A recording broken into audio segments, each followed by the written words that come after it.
Bienvenidos a 1844 Hechos Simple. Cuando lees la Biblia hay un punto que queda claro. Hay un juicio o juicios. Lo encontramos una y otra vez en las Escrituras. Solo mira estos pocos textos y dime si hablan o no de algún tipo de juicio. Juicio del tiempo del fin o juicios. Un juicio por obras también. 2 Corintios 5:10, porque todos debemos comparecer ante el tribunal de Cristo para que cada uno reciba según lo que haya hecho mientras estaba en el cuerpo, sea bueno o sea malo. Apocalipsis 22:12. He aquí, yo vengo pronto, y mi recompensa conmigo para recompensar a cada uno según sea su obra. 1 Pedro 4:17, porque es tiempo de que el juicio comience por la casa de Dios. Mateo 12:36. Pero yo os digo que de toda palabra ociosa que hablen los hombres, de ella darán cuenta en el día del juicio final. Y uno muy poderoso, Eclesiastés 12:14, porque Dios traerá toda obra a juicio, juntamente con toda cosa secreta, sea buena o sea mala. Ahora bien, amigos, estos son solo algunos de los muchísimos textos que no solo hablan del juicio, sino de un juicio por obras, un juicio sobre nuestras vidas, nuestras palabras ociosas, un juicio sobre cómo hemos vivido. Pero saben, eso presenta un problema, ¿no es así? Y eso es porque somos salvos por gracia, por la fe, sin las obras de la ley. Después de todo, ¿no es de eso de lo que trata el Evangelio? Quiero decir, vamos, ¿quién podrá mantenerse en pie cuando toda cosa secreta, cuando cada palabra ociosa sea llevada a juicio? Estoy en problemas por lo que he hecho en público y mucho más por lo que he hecho en privado. Entonces, ¿cómo podremos estar en pie? ¿Cómo podemos reconciliar la idea del juicio con la idea de la gracia? Ahora bien, amigos, esta no es ni ha sido solo una pregunta de los adventistas del séptimo día. Por el contrario, la literatura cristiana a lo largo de los siglos ha luchado con este tema. ¿Cómo reconciliar la salvación por la fe y el juicio por las obras? Dos doctrinas claramente enseñadas en la Biblia. La literatura evangélica está llena de sus mejores teólogos luchando con esta difícil cuestión. Pero ¿saben qué? Creo que como adventistas del séptimo día tenemos la clave para ayudar a resolver el desafío que se presenta aquí entre el juicio por las obras y la salvación por la fe. Y se encuentra en nuestro mensaje del santuario y específicamente en este versículo. Vayomer ela ad erev boker al panim ushlosh meot v'nitzadak kodesh. Ustedes lo conocen mejor como Daniel 8:14. Y él me dijo, hasta 2300 tardes y mañanas, luego el santuario será purificado, o lo que nosotros como adventistas llamamos el juicio previo al advenimiento. Quiero que imagines que eres un judío viviendo en la época de las peregrinaciones por el desierto, después de que el tabernáculo había sido construido y los judíos habían estado adorando al Señor allí. Ahora bien, supón que tu comprensión del ritual se limitaba únicamente al sacrificio del animal en el atrio. Supón que eso era todo en lo que te concentrabas, a expensas del resto del ministerio, incluyendo e incluso especialmente la labor del sacerdote en el lugar santísimo en el día de la expiación. Ahora déjame hacerte una pregunta. ¿Quién tendría una mejor comprensión de todo el plan de salvación? ¿Aquel cuyo enfoque comenzaba y terminaba con el sacrificio en el atrio, o aquel que abarcaba todo el ritual, comenzando con el sacrificio, pero también comprendiendo el ministerio del sumo sacerdote en el día de la expiación? Bueno, por supuesto, la respuesta es obvia. La respuesta es obvia. Aquel cuya comprensión abarca todo el santuario tendría una mejor comprensión que quien se enfoca solo en la muerte del animal. De hecho, yo diría que quien entiende todo el servicio del santuario tendría una mejor comprensión de la muerte del animal y de lo que significaba que aquel cuya comprensión se limita únicamente a la muerte del animal en sí. Y eso es porque la muerte del animal era parte de un panorama más amplio, y limitarse solo a eso significaría perderse la visión general. Supongamos, por ejemplo, que tienes una novela de misterio de 10 capítulos y solo lees el primer capítulo, el que ocurre el asesinato, pero eso es todo lo que lees. No lees el resto del libro donde se resuelve el asesinato. Si tu enfoque está solo en el primer capítulo, no tendrás una comprensión limitada incluso del primer capítulo y de lo que significa en comparación con alguien que leyó todo el libro.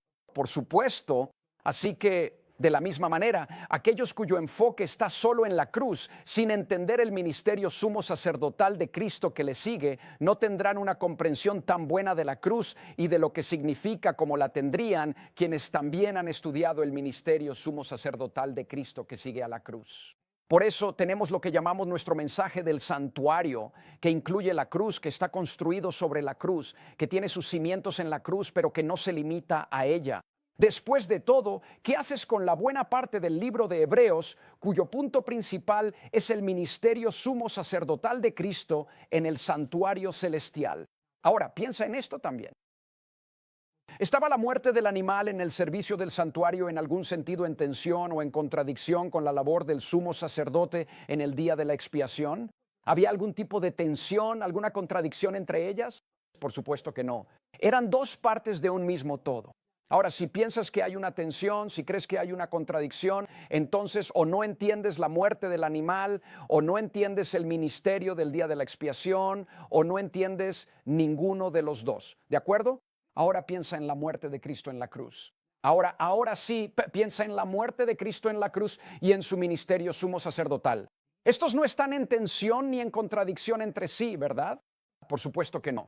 Si tu comprensión de la cruz, simbolizada por la muerte del animal, está de alguna manera en tensión o en contradicción con el juicio previo al advenimiento, simbolizado por el sumo sacerdote, por la obra del sumo sacerdote en el día de la expiación, si tienes la cruz y tu entendimiento del ministerio sumo sacerdotal de Cristo, si están en tensión, entonces o no entiendes la cruz, o no entiendes el ministerio sumo sacerdotal de Cristo, o no entiendes ninguno de los dos, porque son dos partes de un todo. Están en armonía entre sí. Mira este texto, Hebreos 8, 1 a 2. Ahora bien, este es el punto principal de lo que estamos diciendo. Tenemos tal sumo sacerdote, el cual se sentó a la diestra del trono de la majestad en los cielos, ministro del santuario y del verdadero tabernáculo, que levantó el Señor y no el hombre. Ahora fíjate conmigo, ¿dónde están estos versículos? Están al comienzo del capítulo 8 de Hebreos, lo que significa que el punto principal de los primeros 7 capítulos de un libro con 13 capítulos trata sobre el ministerio de Cristo en el santuario celestial y sin embargo gran parte del cristianismo lo ignora.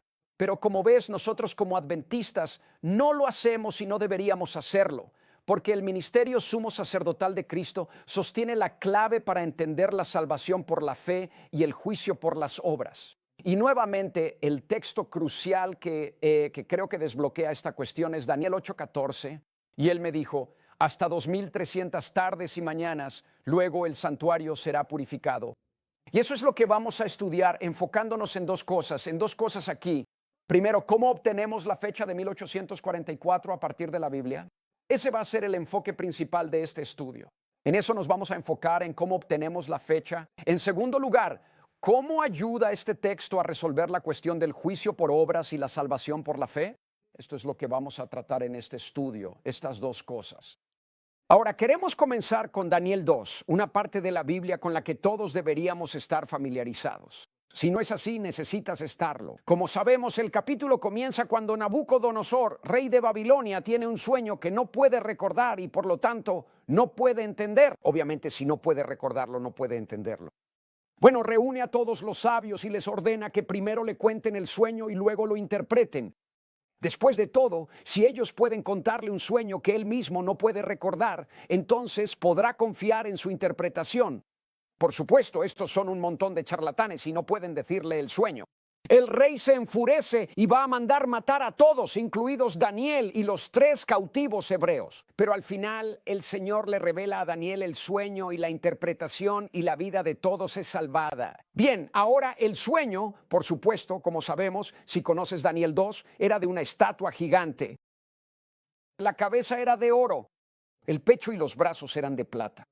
El vientre y los muslos eran de bronce. Las piernas eran de hierro y los pies en parte de hierro y en parte de barro. Ese es el sueño, la estatua. Pero luego llegamos a la última parte y esa es la parte en la que quiero enfocarme especialmente. Todos estos reinos en Daniel 2, tienes el oro y la plata, bien y van. Y luego está esto. Finalmente una piedra fue cortada, no por mano humana, que golpeó la imagen en los pies de hierro y barro y los hizo pedazos. Y la piedra se convirtió en una... Golpeó la imagen y se convirtió en una gran montaña que llenó toda la tierra. Eso es Daniel 2, versículos 34 y 35. Así es como termina. Bien, entonces Daniel interpreta el sueño para el rey, diciéndole que la cabeza de oro lo representaba a él, el rey de Babilonia, un símbolo de la nación. Babilonia estaba representada por el oro.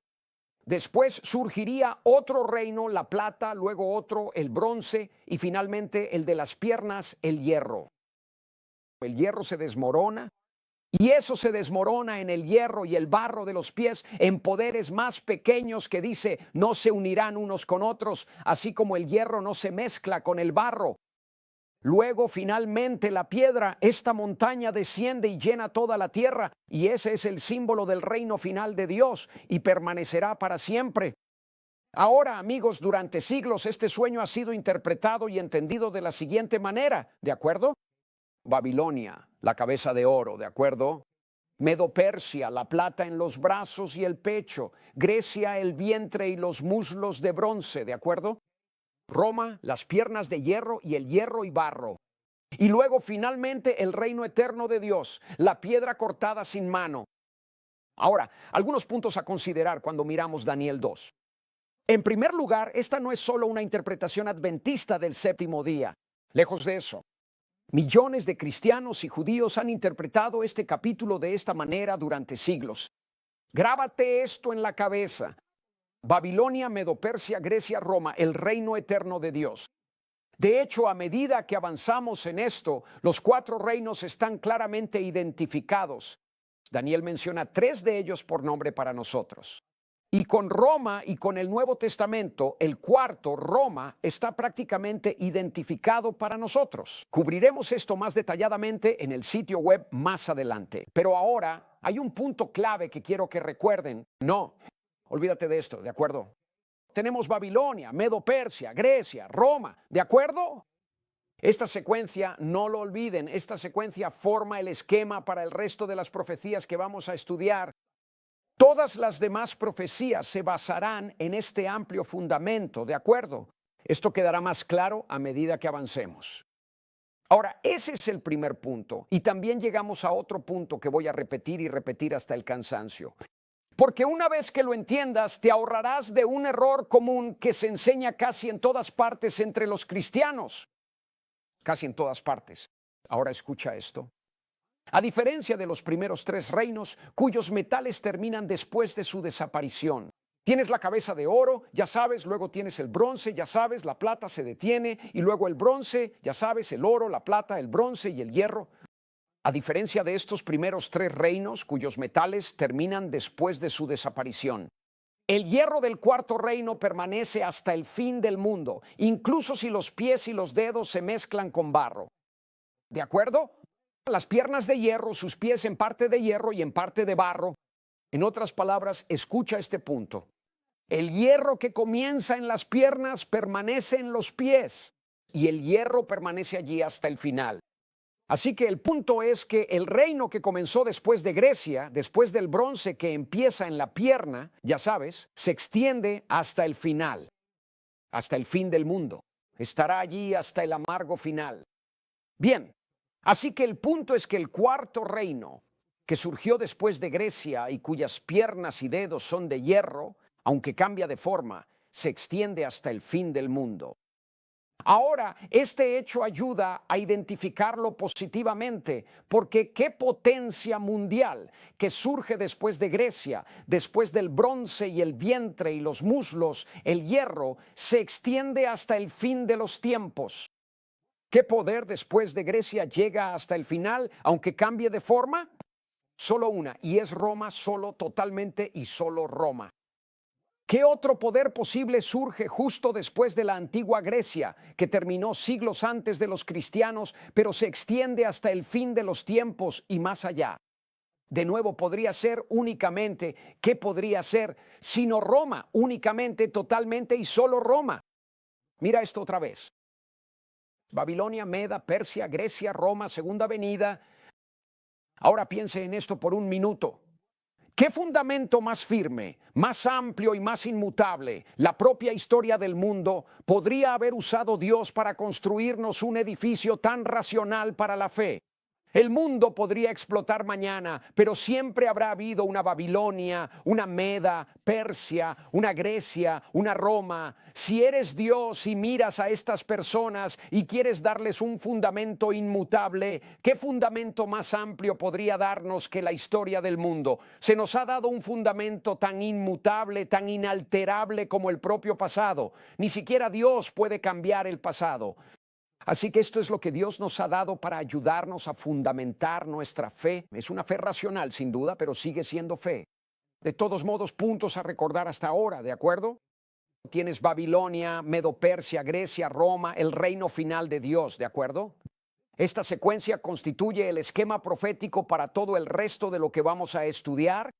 Todas las demás profecías básicamente se van a basar en este fundamento amplio, firme e inmutable. Ese es el primer punto. Segundo punto, no olvides esto. Esto es crucial. El cuarto reino, el de hierro de Roma, que surge después de Grecia, se extiende hasta el final de los tiempos, aunque en algún momento cambia de forma.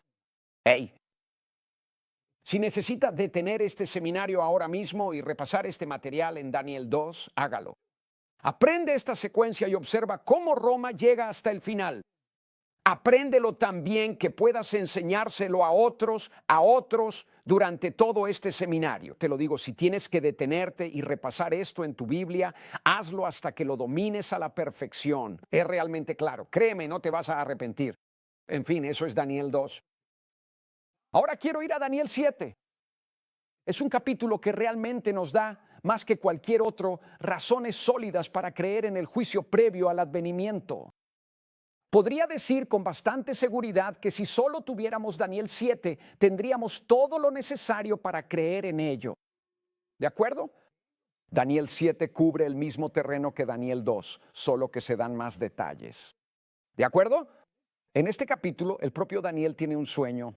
Bien, él ve 4 bestias que salen del mar y en las visiones se le dice que representan 4 reinos que surgirán uno tras otro hasta que Dios establezca un reino final que durará para siempre.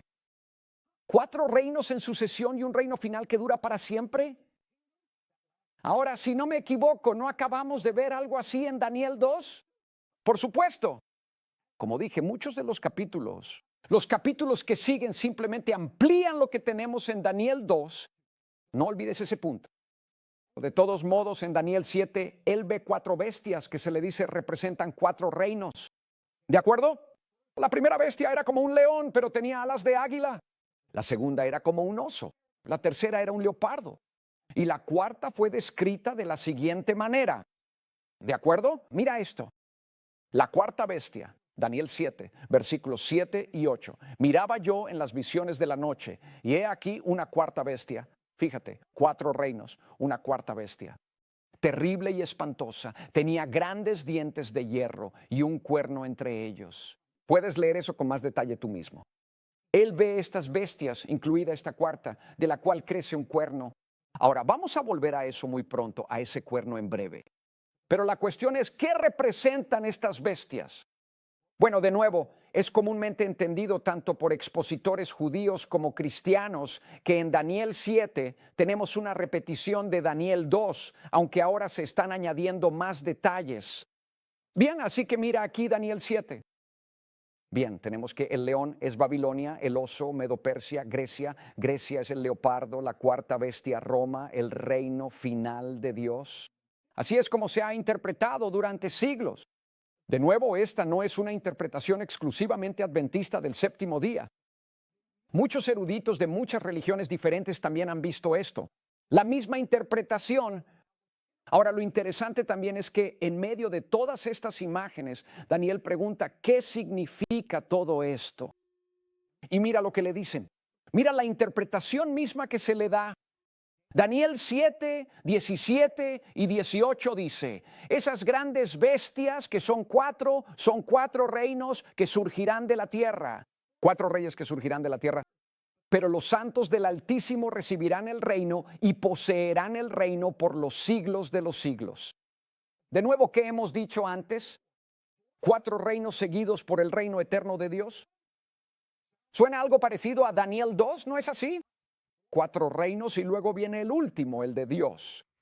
Luego, curiosamente, mira lo que viene después. Mira lo que viene después. Bien, entonces quiero saber la verdad sobre la cuarta bestia, que era diferente de todas las demás, sumamente terrible, con dientes de hierro y sus uñas de bronce, que devoraba, desmenuzaba y pisoteaba el resto con sus pies. Bien, Daniel, fíjate aquí, Daniel quiere que nos enfoquemos específicamente en la cuarta bestia. Ahora observa conmigo algunas similitudes importantes entre la cuarta bestia de Daniel 7 y el cuarto poder de Daniel 2. Quiero que veas esto, ¿de acuerdo? Primero, por supuesto, son el cuarto poder que surge en ambos capítulos, ¿de acuerdo? Estas son algunas de las similitudes. Son el cuarto poder en ambos capítulos. Ambos vienen después de Grecia y ambos son el último reino terrenal antes de que Dios establezca el suyo final. ¿Qué sigue? Ambos tienen hierro en ellos. El cuarto reino era casi todo de hierro y la cuarta bestia, y eso está en Daniel 2. Y se dice que la cuarta bestia en Daniel 7 tiene dientes de hierro. El cuarto reino en Daniel 2 se describe ese que aplasta y destruye cosas, otras naciones, obviamente. Y el cuarto reino en Daniel 7 se describe de manera similar, diciendo que devoró, desmenuzó y pisoteó el resto con sus pies. Bien, y la similitud más importante entre el cuarto reino en Daniel 2 y el cuarto reino en Daniel 7 es esta. Ambos cambian de forma, aunque siguen siendo el mismo poder hasta el final de los tiempos. No te pierdas esto. La estatua en Daniel 2, las piernas eran de hierro y los pies y los dedos eran ¿de qué? Hierro y barro. El punto es que el hierro que comenzó después de Grecia se extiende hasta el final de los tiempos, cuando la piedra cortada sin mano lo destruye todo. En otras palabras, el hierro que surgió después de Grecia permanece hasta el fin de los tiempos, aunque cambió de forma.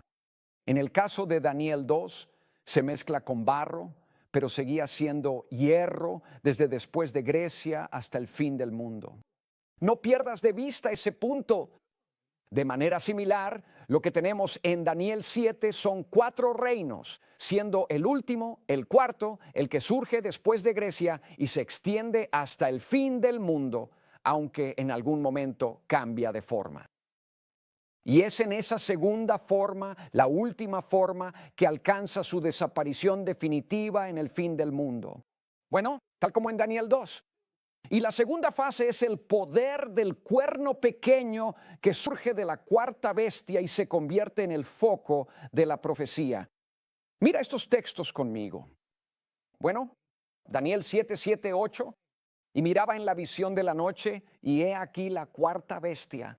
Y tenía 10 cuernos, y mientras yo consideraba los cuernos, he aquí que otro cuerno, uno pequeño, salía entre ellos.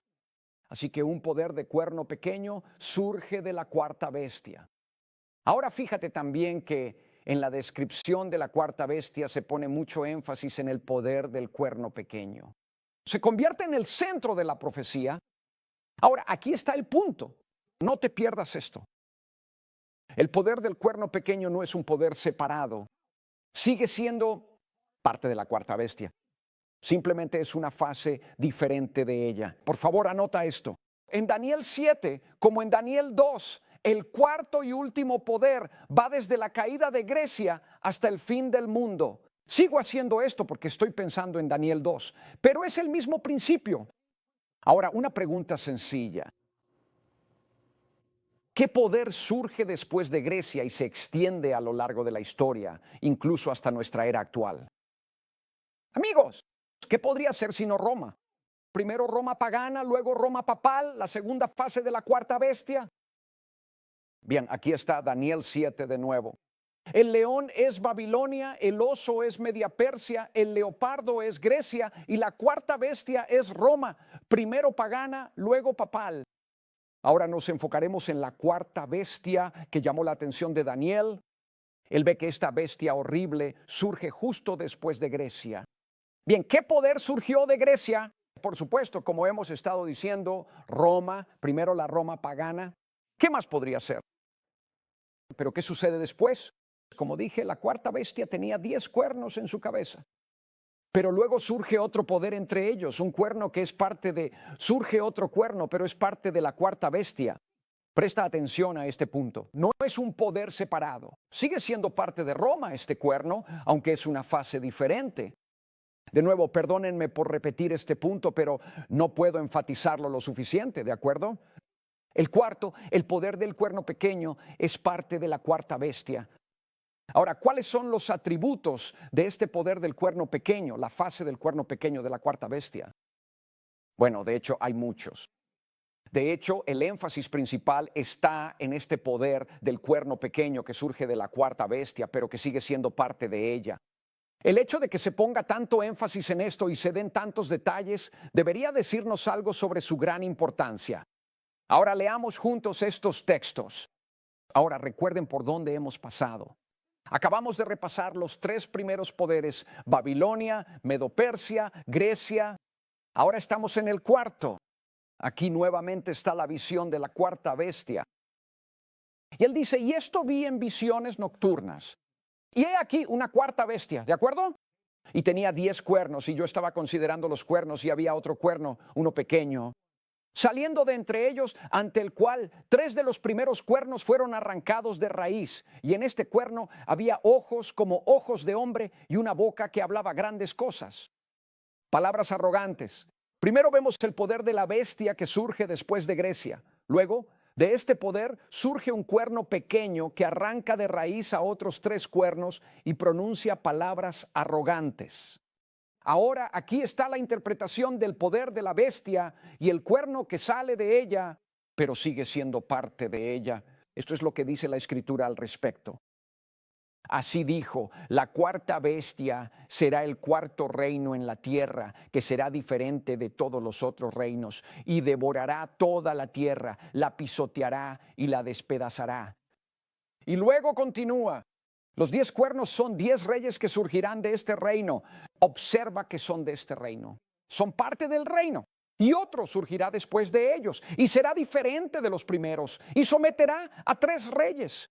Hablará palabras arrogantes contra el Altísimo, perseguirá a los santos del Altísimo y tratará de cambiar los tiempos y la ley. Ahora bien, ¿por qué interpretamos que el cuerno pequeño que surge de la cuarta bestia, la Roma pagana, es la Roma papal? Ahora bien, de nuevo, por favor, amigos, esta no es solo una interpretación de los adventistas del séptimo día, lejos de eso. Durante siglos fue una de las enseñanzas centrales de los reformadores protestantes. Los eruditos judíos también lo han visto así. Abordaremos más sobre esto en el sitio web. ¿Pero por qué? ¿Por qué la Roma papal es la única interpretación correcta? Bueno, veámoslo con cuidado, porque esto nos lleva justo a donde queremos llegar. Ahora, fíjense también conmigo que se dan muchos detalles sobre este cuarto, sobre esta fase de la cuarta bestia. Se dan muchos detalles más que en cualquier otra cosa que hayamos visto en cualquiera de las profecías hasta ahora. Si nada más, eso debería decirnos cuán importante es para nosotros este poder del cuerno pequeño, ¿de acuerdo? Y nuestra comprensión de él, ¿sí? Primero, el cuerno pequeño surgió de la Roma pagana, ¿de acuerdo? La Roma papal, por supuesto, surgió de la Roma pagana. Ese es el primero. De hecho, mira esta cita. El filósofo británico Thomas Hobbes, que vivió en el siglo XVII, escribió, escuche esta cita, me gusta esto. Si un hombre considera el origen de este gran dominio eclesiástico, percibirá fácilmente que el papado no es otro que el fantasma del difunto imperio romano sentado coronado en su gran trono. Thomas Hobbes de Leviatán. Bueno, el cuerno pequeño surgió de entre 10 cuernos que eran parte de la cuarta bestia. El imperio romano pagano, en lugar de desaparecer, simplemente fue destrozado por varias tribus bárbaras, los 10 cuernos que se ven en la bestia. Y luego entre esas tribus estaba este nuevo cuerno, otra tribu, este cuerno pequeño, que era como otra de las tribus casi. El papado acaba de hacer eso. Surgió entre estas tribus, ¿de acuerdo? El versículo decía que sometería a 3 reyes, es decir, que habría derrocado a 3 de esas tribus, cosa que el papado obviamente hizo. Ahora, fíjate en esto. El cuerno pequeño fue descrito como diferente de los otros. Y ciertamente el papado, antes dije que era una tribu, pero realmente no lo llamaría una tribu. Era simplemente otro poder, otra entidad, pero sin duda era diferente de todos esos otros reinos bárbaros. Y el poder del cuerno pequeño, en la descripción anterior fue presentado como mayor que estos otros poderes de cuerno pequeño. Lo cual obviamente era, porque solo él llegó a ser dominante. De nuevo, esto es una representación perfecta del papado. Después de todo, todavía existe hoy en día cuando esas tribus bárbaras desaparecieron hace mucho tiempo. Ahora, el poder del cuerno pequeño es descrito como hablando palabras arrogantes contra el Altísimo. No voy a tener tiempo para entrar en eso ahora, pero lo haremos cualquiera que sepa algo sobre las afirmaciones que el papado romano ha hecho sobre sí mismo. Y todavía lo sabe que esta es una descripción perfecta del papado. Perfecto. Trataremos esto más detalladamente en el sitio web. Bueno, el cuerno pequeño perseguirá a los santos del Altísimo. Bueno, esta es otra descripción. Por favor, por mucho que todo esto se haya minimizado en los últimos años con todas las conversaciones ecuménicas y demás, el hecho es que durante más de 1000 años Roma persiguió de manera encarnizada y violenta a quienes se atrevieron a oponerse a ella. Y las cosas se pusieron realmente mal en los días de la Reforma. De nuevo, esta es una descripción perfecta de la Roma papal, ¿de acuerdo? Ahora, otro atributo. El poder del cuerno pequeño, cito, intentará cambiar los tiempos y la ley. Daniel 7:25. Ahora, ¿qué adventista no sabe cuán central fue la Roma papal en el, cito, cambio oficial del sábado del séptimo día al domingo? Quiero decir, la historia está llena de citas. Mira, también es interesante porque la mayoría de esas citas son de hace años, cuando el papado solía burlarse de los protestantes acerca de este cambio. Pero ya no lo hacen tanto, no en esta era de ecumenismo. Aunque aquí hay una cita más reciente, la voy a poner aquí. ¿Puedes leerla tú mismo? Detén el video y léela tú mismo y así sucesivamente, porque esto lo dice muy claro, Roma reclamando el cambio del sábado al domingo. ¿De acuerdo? Ahora llegamos al último atributo del poder del cuerno pequeño y en cierto modo, para nuestros propósitos, el más importante. Ahora, digo esto porque con todo lo que hemos visto hasta ahora, tenemos más que suficiente evidencia para mostrar aquí que estamos tratando con la Roma papal. Por favor, amigos, ¿qué más podría ser? No puede ser otra cosa, ¿no? Si vas a ser fiel al texto. Pero ahora, mira este último atributo que se nos da aquí respecto a este poder del cuerno pequeño. Dice, el santo será entregado en su mano por un tiempo, tiempos y la mitad de un tiempo. Daniel 7:25. ¿Y qué tenemos aquí? En primer lugar, en las profecías que hemos estado analizando hasta ahora, Daniel 2 y Daniel 7, tenemos nuestra primera profecía apocalíptica de tiempo. Apocalíptica significa de los últimos días. Así, con todos los símbolos que hemos visto, no se nos ha dado ningún marco temporal hasta ahora. Ahora, ¿qué significa este tiempo, tiempos y la mitad de un tiempo? Nuevamente, muchos eruditos, tanto cristianos como judíos, entienden que la palabra tiempo significa un año, tiempos significa 2 años y la mitad de un tiempo, medio año. Entonces, ¿qué tenemos? Muy sencillo, tenemos 3 años y medio, tiempo, tiempos y la mitad de un tiempo. Y de nuevo, recalco que esta no es una interpretación exclusivamente de los adventistas del séptimo día, ni mucho menos. Bien, ¿de qué está hablando esto? Ahora, lo primero que tienes que darte cuenta al mirar esta profecía es que esta profecía temporal no habla sobre la desaparición del cuerno pequeño. Solo está diciendo que durante este periodo, 3 años y medio, los santos serán entregados en sus manos. Esto hace referencia al versículo anterior, cuando decía que él perseguiría a los santos del Altísimo. La persecución duraría durante este periodo de tiempo.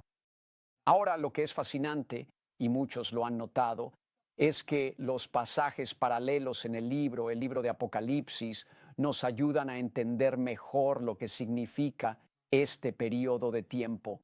Mira esto, y a la mujer se le dieron las 2 alas de un gran águila para que volara al desierto, a su lugar donde es sustentada por un tiempo, tiempos y la mitad de un tiempo, lejos de la presencia de la serpiente. Aquí también se trata de persecución, un tiempo, tiempos y la mitad de un tiempo, igual que en Daniel 7:25, ahora lo mismo aquí en Apocalipsis 12:14.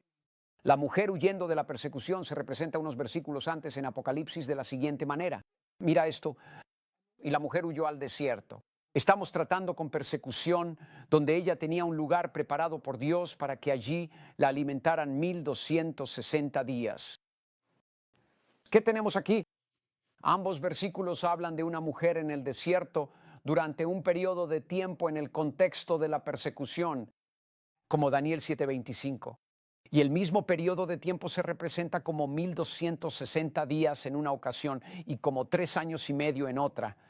Bien, 1260 días es lo mismo que un tiempo, tiempos y la mitad de un tiempo.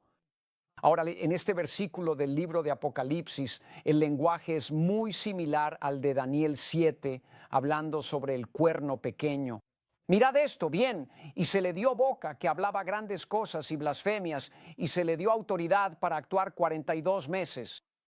Bueno, el poder que habla blasfemia continúa durante 42 meses. Mira Daniel 7:25. Hablará palabras pomposas contra el Altísimo, y entonces el santo será entregado en su mano por tiempo, tiempo y medio tiempo.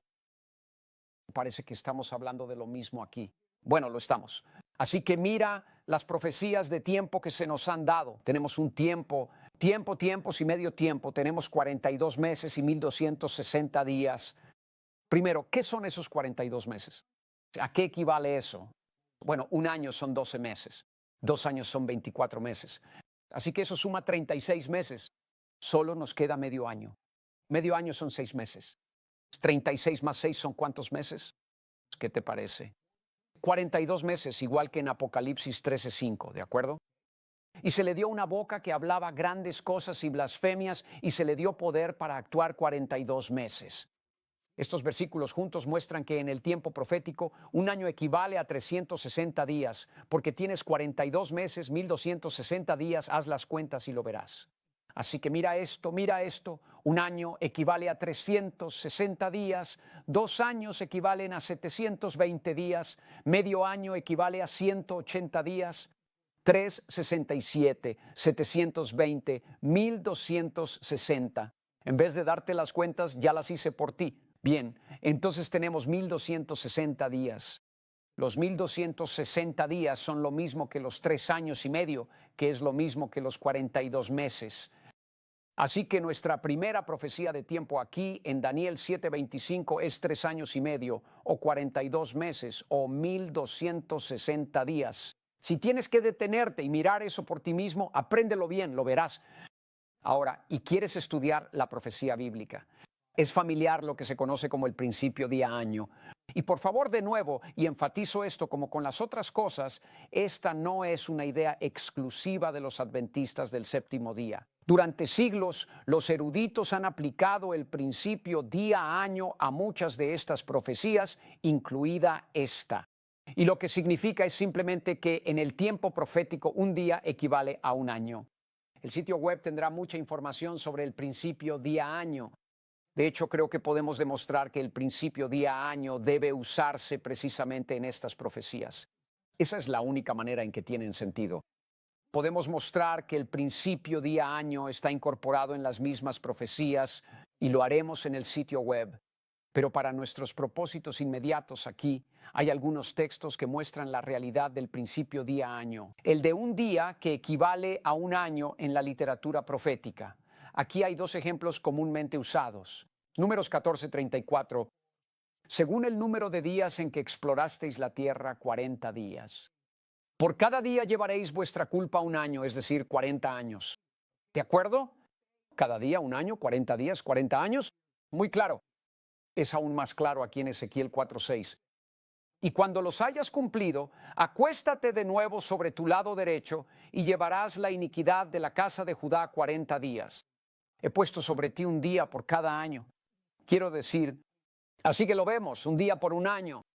Y esta verdad es tanta, y la verdad es que hay tanta evidencia interna para el principio día a año en estas profecías, que realmente ni siquiera necesitamos estos textos en Ezequiel y Números, pero los usaremos por ahora. Pero déjame darte un ejemplo. En realidad, quiero darte dos razones por las que necesitas el principio día a año aquí. Primero, Daniel 2 y Daniel 7 abarcan miles de años de historia, ¿verdad? Quiero decir, comienza con Babilonia, más de 600 años antes de Cristo, pasa por Cristo y luego todo va de Babilonia a Persia, a Grecia. Llega hasta nuestros días y hacia el futuro, ¿de acuerdo? Porque comienza con la antigua Babilonia. El punto es que aquí se cubren más de 2600 años. Ahora, en esta profecía que abarca todo este tiempo, ¿sabes? Se nos da una profecía temporal referente a uno de estos poderes. Un poder que es fuertemente enfatizado en la profecía. De hecho, se le da mucho énfasis más que a cualquiera de estos otros grandes imperios. Y en medio de más de 2500 años cubiertos aquí, esta profecía temporal sobre este gran poder cubre solo 3 años y medio literales. Quiero decir, es posible, pero no muy probable, considerando el alcance de todo esto. ¿De acuerdo? Considerando todo el alcance de la profecía, ¿no tendría más sentido aplicar el principio día a año, lo que significaría que abarcaría 1260 años en lugar de 3 años y medio? ¿No tiene más sentido eso, dado el vasto contexto de lo que se está hablando en los capítulos, un contexto que abarca estas épocas tan largas? Por supuesto que tiene más sentido. Nuevamente, considerando el tamaño, el alcance y los elementos de todo el capítulo, realmente es lo único que tiene sentido. En segundo lugar, amigos, miren Daniel 7. Observen eso. No es un león con alas de águila, ni un leopardo con 4 cabezas, ni una bestia con dientes de hierro, ni un cuerno que habla. ¿Qué son todas estas cosas? Son símbolos. Es simbolismo profético, imágenes que apuntan a cosas distintas de sí mismas. Bien, entonces, en medio de todos estos símbolos proféticos, ninguno de los cuales debe tomarse literalmente, ¿no debería la profecía de tiempo verse también como simbólica y no literal? Por supuesto, en cierto sentido sería absurdo tomarla literalmente. Si no lo hacemos y aplicamos lo profético, entonces, ¿qué tenemos? Bien, hay 2 puntos que hemos establecido aquí, 2 puntos que son cruciales. Bien, primero, el poder del cuerno pequeño en Daniel 7 es la Roma papal. Lo siento, amigos, es únicamente, totalmente solo Roma. No puede ser otra cosa. En segundo lugar, debemos aplicar el principio día a año al tiempo, tiempos y la mitad de un tiempo, lo que equivale a 1260 días, que corresponden a 1260 años. Ahora, con solo estos 2 puntos firmemente establecidos, podemos obtener una comprensión general del marco temporal aquí. Miren, el papado, el poder del cuerno pequeño, no surgió de la Roma pagana en un solo día. Pero básicamente sabemos por la historia que en los años 500 después de Cristo, el Papa fue declarado cabeza de todas las iglesias y corrector de los herejes. Es decir, su poder básicamente comenzó a consolidarse firmemente alrededor de esa época. Así que tienes algo en los años 500. Ahora, si avanzas 1260 años, ¿a dónde llegas? Al siglo XVIII. Lo más probable es que sea más tarde en el siglo XVIII, porque está sumando 1260 años a algún momento después de los 500 después de Cristo, ¿de acuerdo? Así que, de nuevo, solo con 2 puntos firmemente establecidos. Número 1, el cuerno pequeño es el papado y el tiempo, tiempos y la mitad de un tiempo requiere el principio día-año. Tenemos el marco temporal básico de la persecución representada en la profecía. Mira, como adventistas usamos 538 a 1798 como los 2 años específicos por muy buenas razones, y podemos ver eso con más detalle en el sitio web. Realmente no quiero tratar mucho ese tema ahora, aunque volveremos a él, pero para nuestros propósitos en este momento podemos quedarnos con el marco temporal más general, que es el que se ve en la profecía misma. Entonces, ¿qué significa esta profecía? ¿A dónde nos lleva? ¿Qué hemos visto hasta ahora en Daniel 7? Mira esto, ¿de acuerdo? De nuevo, Daniel 7 repite: Babilonia, Medo-Persia, Grecia, Roma pagana, Roma papal, con la primera profecía de tiempo desde algún momento de los años 500 hasta finales de los 1700. Después de Cristo, o como nos gusta decir, de 538 a 1798. Ahora, si necesitas detenerte y repasar esto, hazlo. Es decir, toma tu Biblia y repasa esto, pero asegúrate de seguir la lógica aquí. Con nuestra primera profecía de tiempo profético, podemos ayudar a establecer un trasfondo histórico específico para lo que se nos ha mostrado en la profecía. Pero ahora supongamos que ya hiciste eso y lo entiendes. ¿Qué sucede después en esta profecía, en la secuencia profética? ¿Qué viene después de la Roma papal y la profecía que se le dio? Mira la secuencia, directamente desde Daniel 7, 8 hasta el 10 y 13 y 14. Sigue atentamente porque esto es crucial. Estamos llegando al meollo del asunto. ¿Qué dicen los textos?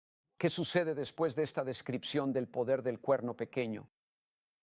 Consideré los cuernos y he aquí que subió entre ellos otro cuerno pequeño, un cuerno, ya hemos repasado eso con el poder del cuerno pequeño. ¿Qué sucede después?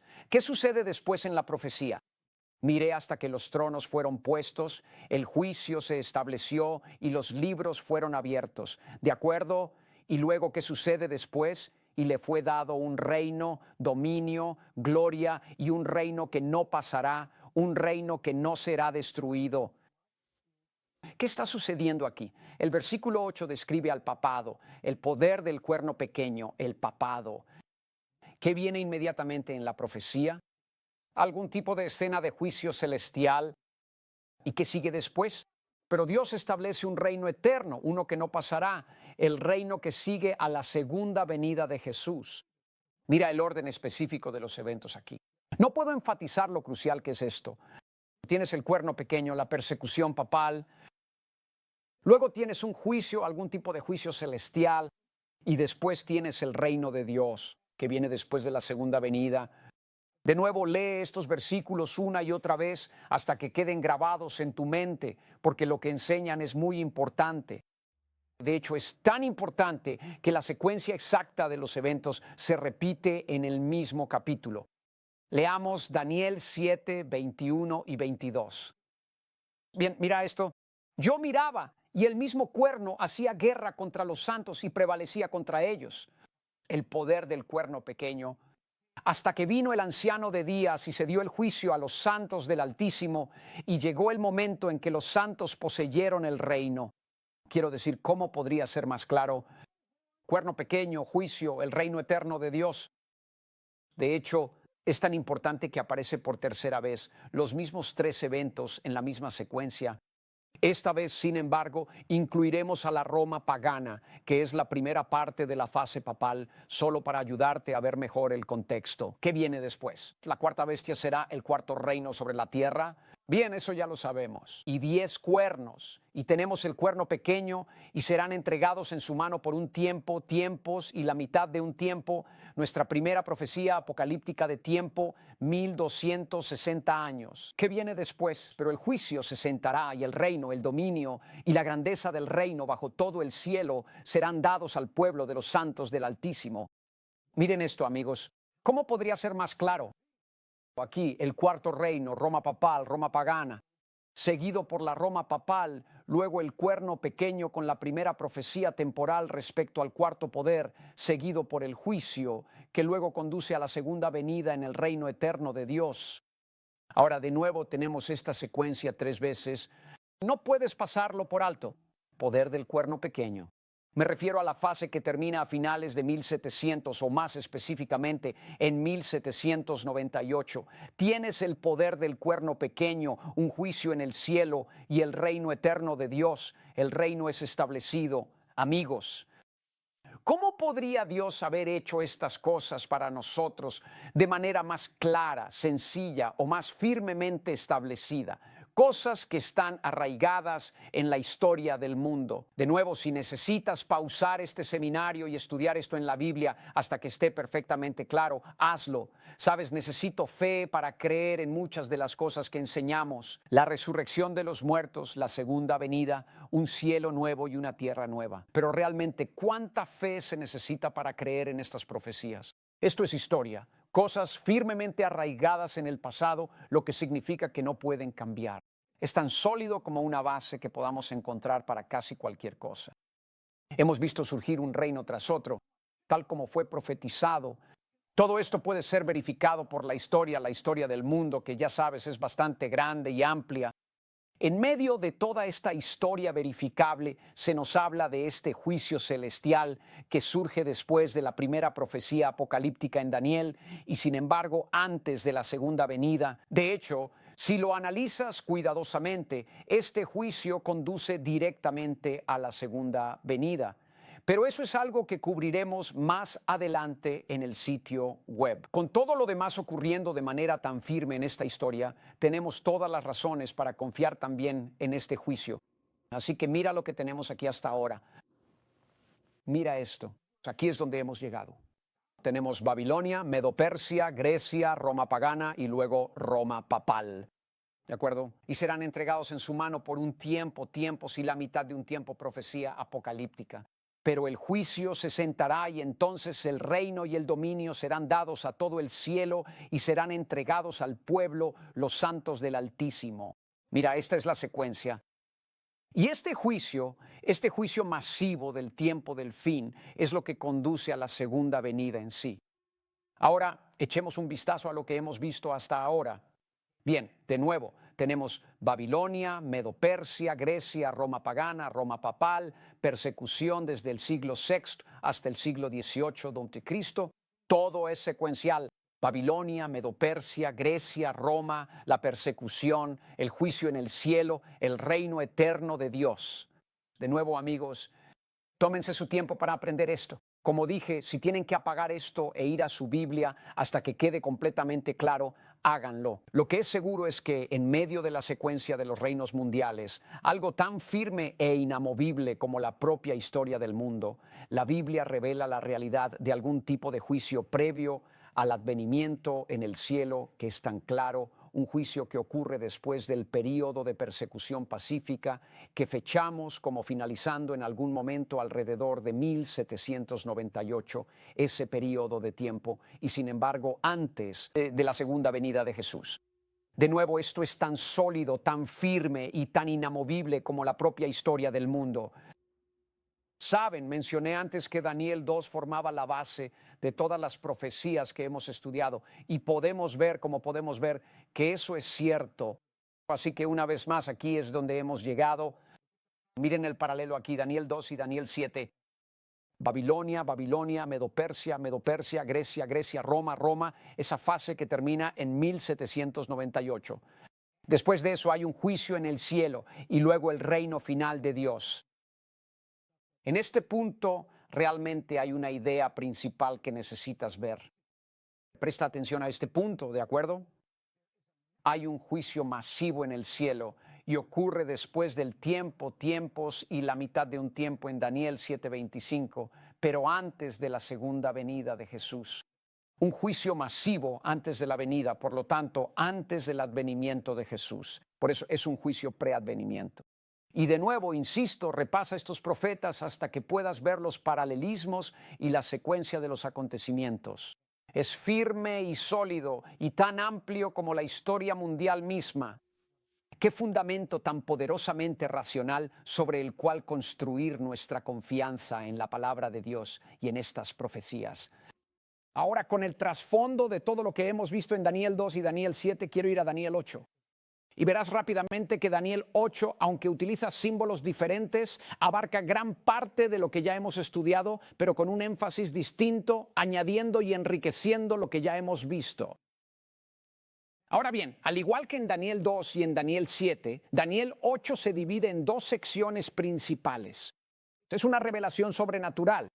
En este caso, una visión seguida de una explicación de la visión. Y Daniel 8 comienza así, bastante simple. Bueno, Daniel 8.1.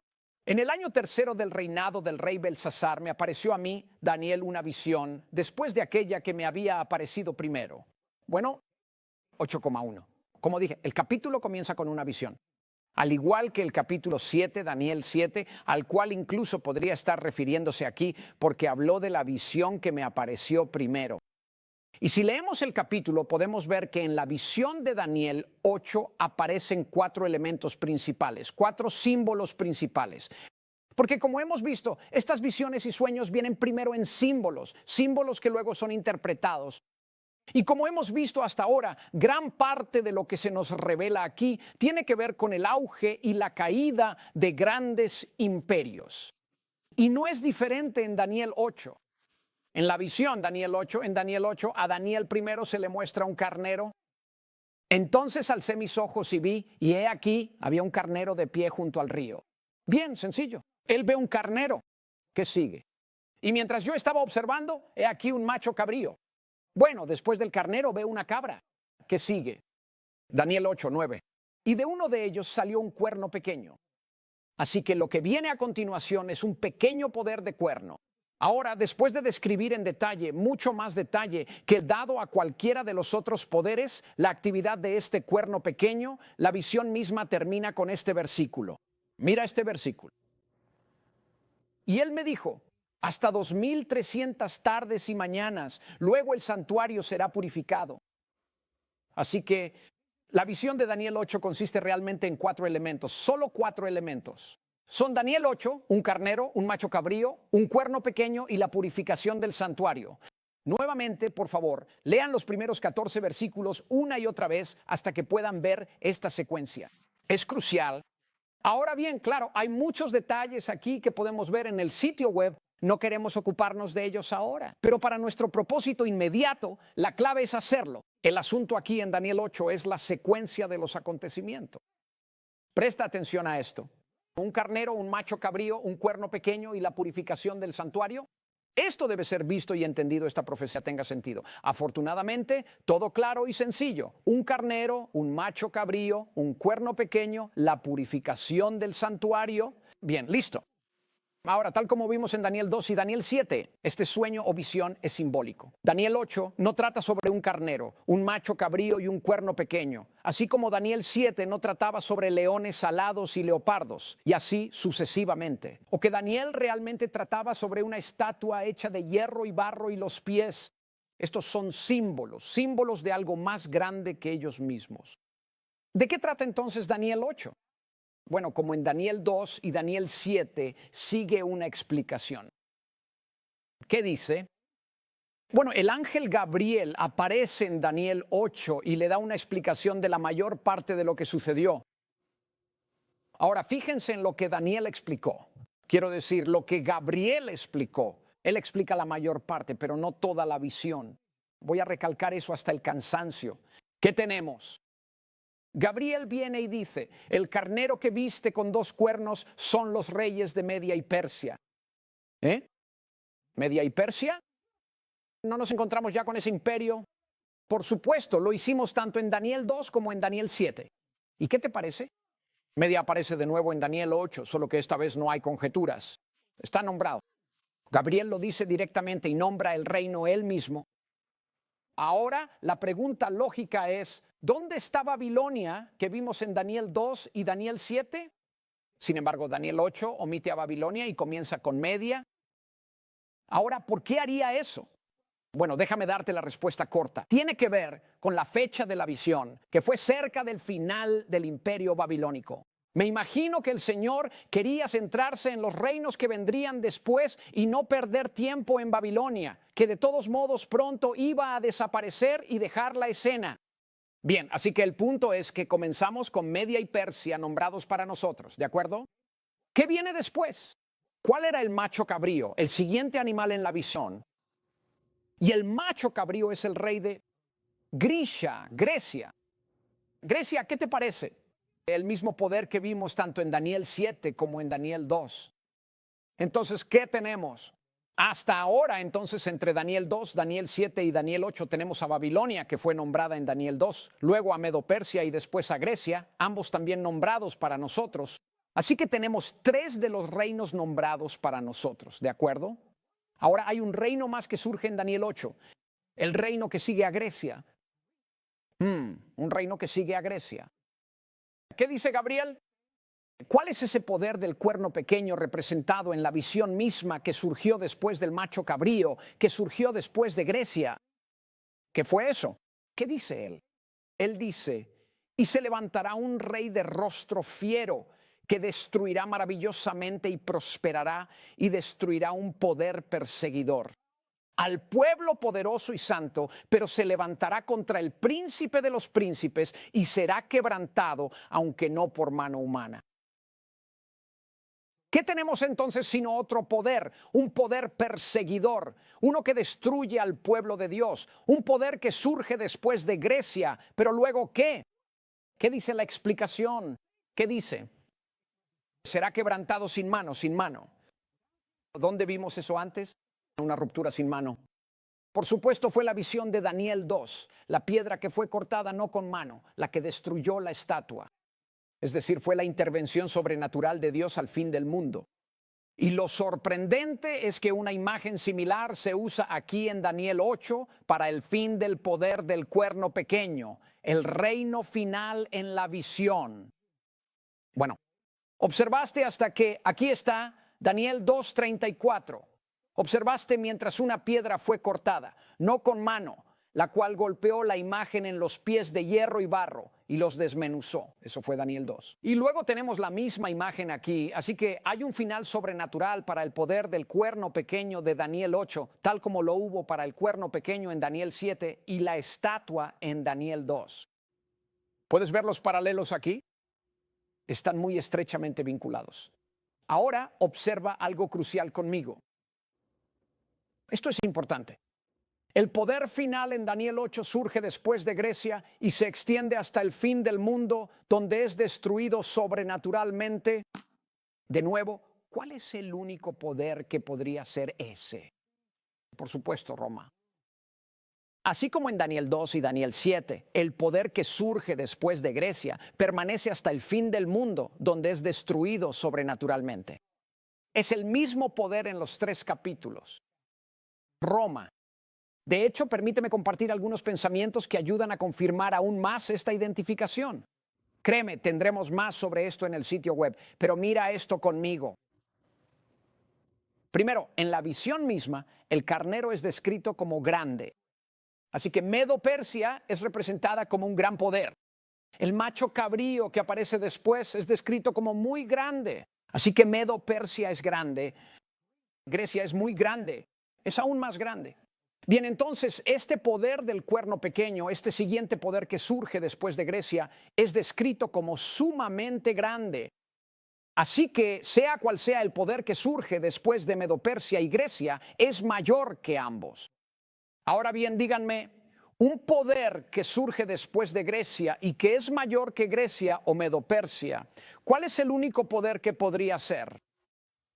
Por supuesto, Roma. Única, totalmente, solamente Roma. ¿Qué más? Mayor que Medo-Persia o Grecia. Ahora, en segundo lugar, observa los paralelismos. Quiero que observes los paralelismos entre el cuerno pequeño de Daniel 7, que vimos que era la fase papal de Roma. Ahora bien, aunque la transición de la Roma pagana a la Roma papal también se encuentra en Daniel 8, no es tan obvia como en los otros casos. Créeme, profundizaremos en este tema en el sitio web. El punto es que, sin embargo, en ambos capítulos el énfasis está realmente en la fase papal. Ahora quiero que miréis estos paralelismos conmigo. Bueno, en primer lugar, ambos están representados por el mismo símbolo, un cuerno pequeño. Ambos surgen después de Grecia. Ambos son poderes perseguidores. Ambos son poderes blasfemos. Ambos son destruidos sobrenaturalmente por Dios en los últimos días. Ahora, seamos un poco lógicos aquí. Cuando tienes dos poderes que surgen en la misma secuencia, con el mismo símbolo, haciendo las mismas cosas y prácticamente terminando de la misma manera, está bastante claro que estamos tratando con el mismo poder. Y ese poder es única, total y exclusivamente Roma. Pagana y papal, aunque por mucho, el énfasis está en la fase papal. Ahora, ¿cuál es el elemento final en la visión? Como vimos, era el santuario siendo purificado. ¿Cuál es el elemento final en la explicación? ¿Qué crees? Lo mismo. Esto es lo que dicen los dos últimos versículos en la explicación. En otras palabras, justo después de describir, ya sabes, después de que tienes un poder, luego otro, luego el poder del cuerno pequeño, la explicación dice lo siguiente. Y la visión de la tarde y la mañana, eso es Daniel 8:14, fue declarada como verdadera. Y yo estaba asombrado por la visión y no la entendí. Ahora, hice un poco de trampa al poner Daniel 8:14 ahí. Pero a primera vista uno diría, ¿qué tiene eso que ver con Daniel 8:14? Pero mira, eso es fácil de ver porque Daniel 8:14 se lee de manera más literal. Hasta 2300 tardes y mañanas, entonces el santuario será purificado. La palabra días es una traducción de tardes y mañanas. Así que Daniel 8:26 está hablando de la visión de la tarde y la mañana. Es una referencia a Daniel 8:14, ¿de acuerdo? Así, en la visión como en la explicación, el santuario está siendo purificado. Así, en la visión como en la explicación, el santuario está siendo purificado. Y la explicación sobre qué está siendo purificado, ambos ocurren después del símbolo de Roma. Y aún así, mira estos textos. La visión de la tarde y la mañana, la visión sobre la purificación del santuario, no le fue explicada como lo fueron los elementos que la precedieron: el carnero, el macho cabrío y el cuerno pequeño. Él dice que no entendió de qué se trataba. Él lo dice muy claramente en el último versículo de Daniel 8. Ninguno lo entendió. ¿Qué fue lo que entendió? La parte de la visión sobre la purificación del santuario. No te pierdas esto. Todo lo demás fue explicado, excepto esa parte. Así, Daniel 8 termina con la parte sobre la purificación del santuario sin ser explicada. Este punto será importante más adelante cuando lleguemos a Daniel 9. Entonces, ¿qué tenemos en Daniel 8? Mira lo que tenemos. Tenemos a Medo-Persia, el carnero, el macho cabrío, Grecia, el cuerno pequeño, Roma pagana y papal y la purificación del santuario. Ahora quiero que pienses en algo conmigo por un momento. Daniel 8 consiste en solo 4 elementos: el carnero, el macho cabrío, un cuerno pequeño y la purificación del santuario. Bien, estudia esto hasta que lo veas. Carnero, macho cabrío, cuerno pequeño, purificación del santuario, 4 elementos, no más. El carnero era Medo-Persia, un poder importante de gran relevancia en la historia del mundo y en la historia del pueblo de Dios. Bien, ese es uno. Luego viene el macho cabrío, Grecia, un poder importante de gran relevancia en la historia del mundo y en la historia del pueblo de Dios. Luego vino el cuerno pequeño, Roma, que fue un poder importante en la historia del mundo y sin duda en la historia del pueblo de Dios. Ahora piensa en esto. De los 4 eventos, 3 son de gran importancia en la historia del mundo y en la historia del pueblo de Dios. Ahora piensa en este punto. Si los primeros 3, Bermudas, Persia, Grecia, Roma, son de tal importancia, ¿qué nos dice eso automáticamente sobre el 4º evento, la purificación del santuario, el evento que culmina la visión? Por supuesto, nos dice que fuera lo que fuera, era de gran importancia, ¿de acuerdo? Culminando, por así decirlo, los primeros 3 eventos. Mira, le he dicho a la gente, no me importa lo que pienses que es la purificación del santuario. Incluso si rechazas lo que nosotros como adventistas decimos, aún así tiene que ser algo de gran importancia. Quiero decir, Media y Persia fueron de gran importancia. Grecia fue de gran importancia, Roma. Y luego el 4º elemento, el elemento culminante, sea lo que sea, tiene que ser de gran importancia. Y hasta donde yo sé, los adventistas son los únicos que le dan alguna importancia. ¿Y qué es eso que merece no solo estar entre estos grandes eventos, sino que además debería culminarlos? Bueno, esto es lo que es. Es el gran juicio, representado en Daniel 7, que conduce al fin del mundo y al establecimiento del reino final de Dios. ¿Eso es lo suficientemente grande para ti? Mira, veamos los paralelismos entre los 3 capítulos que hemos estudiado hasta ahora.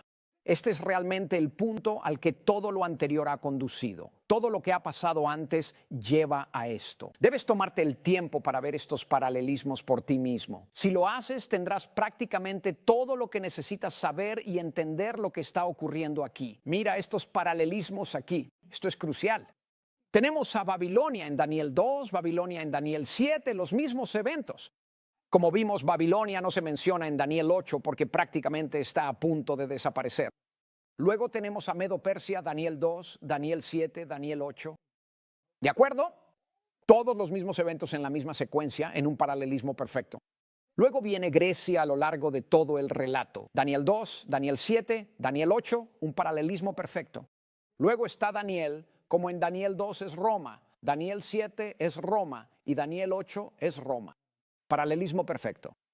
Luego, siguiendo la secuencia cronológica e histórica que tenemos en Daniel 7, una gran escena de juicio que conduce al fin del mundo. Recuerden, eso surgió justo después de esa fase de Roma y en un paralelismo perfecto, y eso está en perfecto paralelismo con la purificación del santuario, que conduce al fin del cuerno pequeño, como sucedió en Daniel 7, conduce al fin del mundo, una desaparición que ocurre sin intervención humana, tal como fue con la piedra en Daniel 2, la piedra que puso fin al mundo tal como lo conocemos. El punto es, amigos, estudien este cuadro.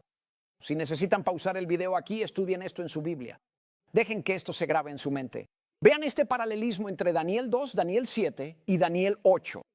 Amigos, si esto fuera todo lo que tuviéramos, sería suficiente para saber que la purificación del santuario en Daniel 8 es lo mismo que el juicio celestial en Daniel 7 y que ocurre después del periodo específico del poder del cuerno pequeño y antes de la segunda venida de Jesús. Una vez más, en Daniel 7 se nos ha dado nuestra primera profecía apocalíptica de tiempo, una que está arraigada en algo tan firme como la propia historia mundial. Y es después de este periodo, es después de ese marco específico que ocurre el juicio, y ese juicio es lo mismo que la purificación del santuario. Así que míralo de esta manera. Medo-Persia empieza con Babilonia. Babilonia termina a mediados del siglo VI a.C. Luego tienes a Medo-Persia, que termina en algún momento del siglo IV a.C. Luego Grecia hasta el siglo II a.C. Luego tienes a Roma, Roma pagana y papal, representada con nuestra primera profecía apocalíptica de tiempo, 1260 años, que nos lleva hasta el siglo XVIII. Si quieres ser específico, 1798, y después de esa fecha tienes un juicio en el cielo, que es lo mismo que la purificación del santuario, y todo termina con Dios estableciendo su reino eterno. Una vez más, Dios nos ha dado un fundamento tan sólido, inamovible y verificable como la propia historia, la historia mundial misma. Y es sobre este fundamento increíblemente firme de los imperios mundiales que Él nos ha revelado este juicio previo al advenimiento y el marco temporal general para ello. Después de 1798, pero antes de la segunda venida de Jesús. Ahora bien, aún no hemos terminado, podemos precisar esto aún más, que es lo que quiero hacer. Primero, quiero que notes conmigo algo sobre los 3 capítulos que hemos estudiado. Daniel 2 fue un sueño y luego una explicación completa del sueño. Daniel 7 fue una visión y luego una explicación completa de la visión. Daniel 8 fue una visión, pero luego solo una explicación parcial de la visión. Recuerda lo que vimos, la visión sobre la tarde y la parte de la visión sobre la tarde y la mañana. Los 2300 días del versículo 14 no fueron explicados. Él no lo entendió. Daniel 8, 26 y 27 de nuevo. Y la visión de las tardes y mañanas era verdadera. Bien, nota que está enfatizando que es verdadera. Y me asombré de la visión, pero nadie la entendía. Él no entendió la parte final de toda la visión, la parte sobre la visión de las 2300 tardes y mañanas. Así que mira esto. Daniel 2, tienes un sueño y una explicación completa. Daniel 7, un sueño o una visión y una explicación completa. Daniel 8, una visión y una explicación parcial. De los 4 elementos en Daniel 8, el carnero, el macho cabrío, el cuerno pequeño y el santuario siendo purificado, solo la parte sobre el santuario siendo purificado. La visión de la tarde y la mañana no fue explicada. Daniel fue muy claro en que no entendió la parte específica de lo que se le mostró. El punto crucial es que la última vez que vemos a Daniel sin entender algo fue en relación con la visión sobre la purificación del santuario en Daniel 8:14. Esa fue la única parte de la visión en Daniel 8 que no fue explicada, la única parte que él no entendió. Ahora llegamos a Daniel 9, el último capítulo que vamos a analizar. Y Daniel 9 consta de dos partes. Hay una oración y luego está la aparición de un ángel o una revelación sobrenatural, por así decirlo. Así que primero hay una oración, ¿de acuerdo? Ahora bien, si lees la oración de Daniel, este es un punto crucial. Verás que en ningún momento de la oración busca Daniel en algún momento una explicación sobre algo. Él entiende por qué ha sucedido todo. Ni una sola vez dice, Señor, ¿por qué esto? Señor, ¿por qué sucedieron todas estas cosas? Él sabe por qué y lo dice repetidamente en su oración. Su oración no es una oración pidiendo ningún tipo de explicación de nada en absoluto, ¿de acuerdo? Así que la última vez, como dije, la última vez que vemos a Daniel necesitando una explicación fue sobre la visión de las 2300 tardes y mañanas. No pierdas este punto, ¿de acuerdo? De todos modos, Daniel ora y ofrece su oración confesando sus pecados y los pecados de Israel. ¿Y qué sucedió después? Daniel 9, versículos 20 al 22. Sí, mientras yo hablaba en oración, incluso el hombre Gabriel, a quien había visto en la visión al principio, y él dijo, oh Daniel, ahora he venido para darte sabiduría y entendimiento. Gabriel viene para darle sabiduría y entendimiento. ¿Sabiduría y entendimiento sobre qué? Bueno, como dijimos, ¿cuál fue la última cosa que, según el texto, él no entendía?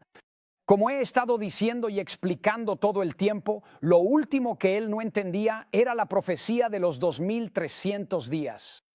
De hecho, la palabra hebrea para entender en Daniel 8:27, cuando Daniel dice que no entendía la visión de los 2300 días, es la misma raíz que se usa en Daniel 9:22, cuando Gabriel viene y dice que ha venido para darle sabiduría y entendimiento. Así que tenemos aquí un fuerte vínculo lingüístico desde el principio. Además, fíjate también en quién ha venido a darle a Daniel sabiduría y entendimiento. ¿Quién fue? Fue el ángel Gabriel. ¿Cuándo fue la última vez que apareció Gabriel? Si lees Daniel 8, sabrás que después de que a Daniel se le dio la visión en los primeros 14 versículos, se le ordena al ángel Gabriel que haga entender a Daniel. Aquí está Gabriel en Daniel 8. Y oí una voz entre las riberas del Ulai y dijo, Gabriel, haz que este hombre entienda la visión. Así, el mismo ángel que vimos en Daniel 8, en el contexto de explicarle a Daniel el significado de lo que había visto, ahora viene nuevamente a Daniel y le dice que ha venido a darle habilidad y entendimiento. ¿Habilidad y comprensión sobre qué? Bueno, Gabriel le dice, Gay, mientras yo estaba hablando en oración, incluso el hombre Gabriel que había visto al principio sigue y dice, oh Daniel, ahora he venido para darte habilidad y entendimiento. Por tanto, comprended el asunto y considerad la visión. ¿Qué visión? Bueno, la última visión que Daniel no entendió, la última visión que Daniel tuvo en la que no comprendió. Como dijimos, es la visión sobre las 2300 tardes y mañanas de Daniel 8:14. Recuerden, Daniel 8 terminó con él diciendo específicamente que no entendía la visión sobre las tardes y mañanas, la purificación del santuario. ¿Qué podría ser más claro? Él ha venido a explicarle a Daniel los 2300 días. De hecho, hay más. Miren conmigo Daniel 8, versículos 1 y 2. En el tercer año del reinado del rey Belsasar, se me apareció una visión y vi la visión y vi en visión. Ahí tienes la palabra visión 3 veces. Y está usando la palabra hebrea allí, azón. Vamos a usar un poco de hebreo aquí. Ahora noten las palabras para visión, azón. Luego Daniel describe lo que vio en la visión. Él usa esta palabra. Describe el carnero, el macho cabrío, el cuerno pequeño y así sucesivamente. Así que el punto es que la palabra hebrea para visión aquí, azón, se refiere a toda la visión de Daniel 8.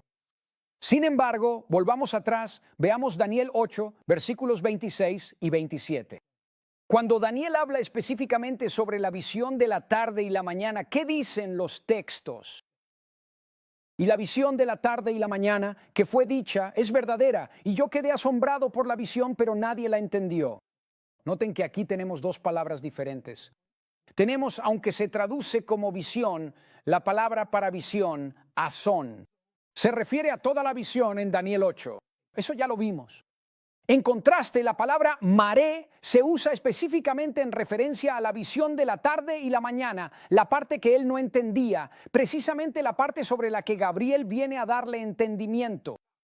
Así que azón es para toda la visión de Daniel 8 y maré específicamente para la visión referente a las 2300 tardes de Daniel 8:14. Ahora veamos lo que Gabriel le dice a Daniel en el capítulo 9.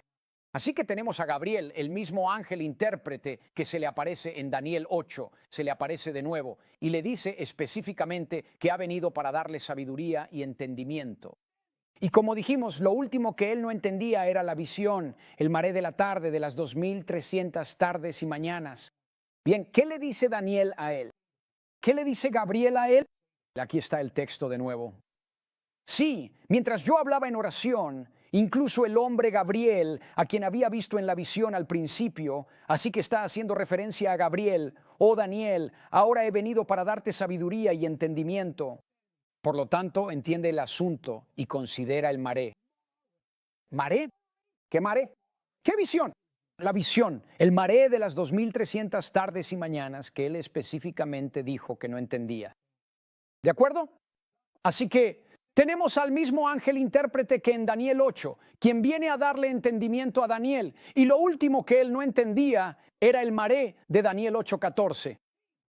¿Qué tan claro puede ser que en Daniel 9 Gabriel viene a darle entendimiento sobre el maré, la visión de Daniel 8:14 que él no entendía?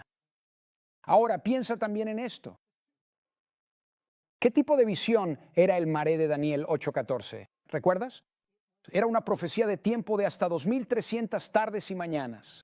Profecía de tiempo. ¿Qué es lo siguiente que Gabriel le dice a Daniel después de decirle que entienda el maré? La profecía de tiempo de Daniel 8:14. ¿Qué dice él? Él dice, al principio de tus súplicas salió la orden y he venido para mostrártelo. Entiende el asunto y considera el maré, apuntando directamente de nuevo a Daniel 8:14. ¿Y entonces qué dice?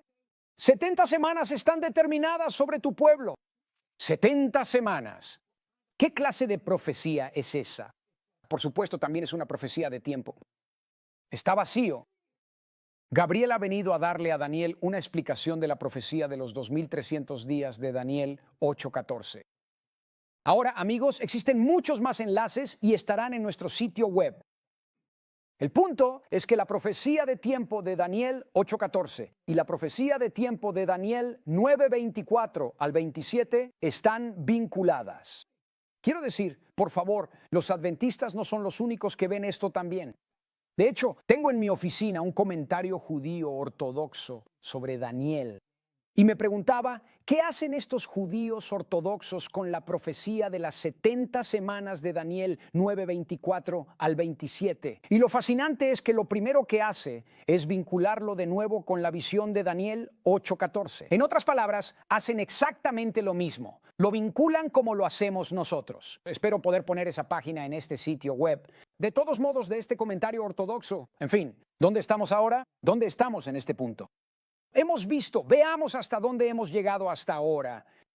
Hemos visto que el juicio de Daniel 7 es lo mismo que la purificación del santuario en Daniel 8.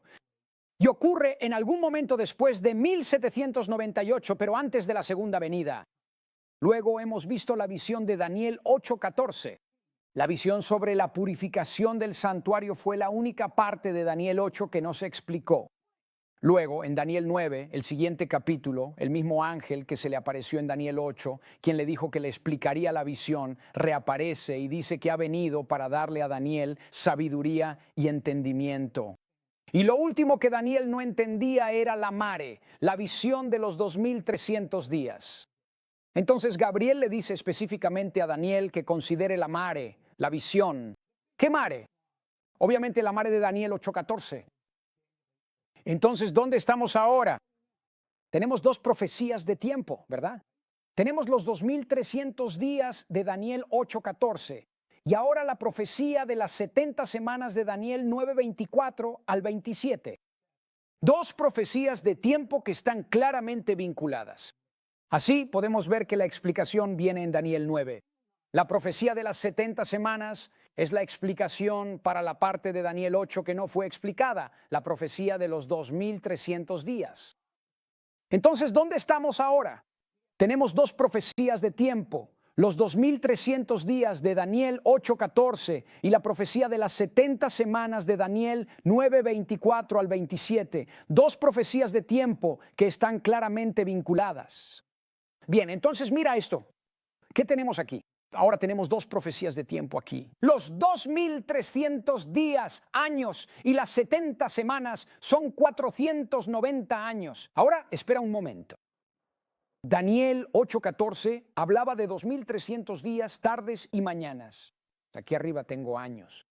¿Por qué hago eso? Ya sabes, antes hablamos sobre el principio día-año y cómo en muchas profecías de tiempo un día equivale a un año. Bueno, eso también debe aplicarse aquí. Amigos, hay muchas razones para ello en las que no quiero entrar ahora. El sitio web tratará este tema con mucho más detalle. Pero quiero darte dos razones de inmediato, solo para ayudarte a establecer esto ahora. Primero, Daniel 8 se presenta en símbolos. Vimos un carnero, un macho cabrío y un cuerno pequeño, ¿de acuerdo? Son símbolos, no deben tomarse literalmente. Son realidades, son símbolos de otras realidades. Entonces, ¿por qué tomar la profecía de tiempo como un elemento literal también? No deberíamos. La naturaleza simbólica de la visión en sí revela que el elemento de tiempo también es simbólico, no literal. Por lo tanto, estamos tratando con tiempo profético. También usamos el principio día-año. En segundo lugar, y esto también es importante, la visión en sí en Daniel 8 comenzó con Media y Persia, muchos siglos antes de Cristo, y pasa por Grecia, Roma, pagana y papal, hasta el futuro, incluso desde nuestro tiempo.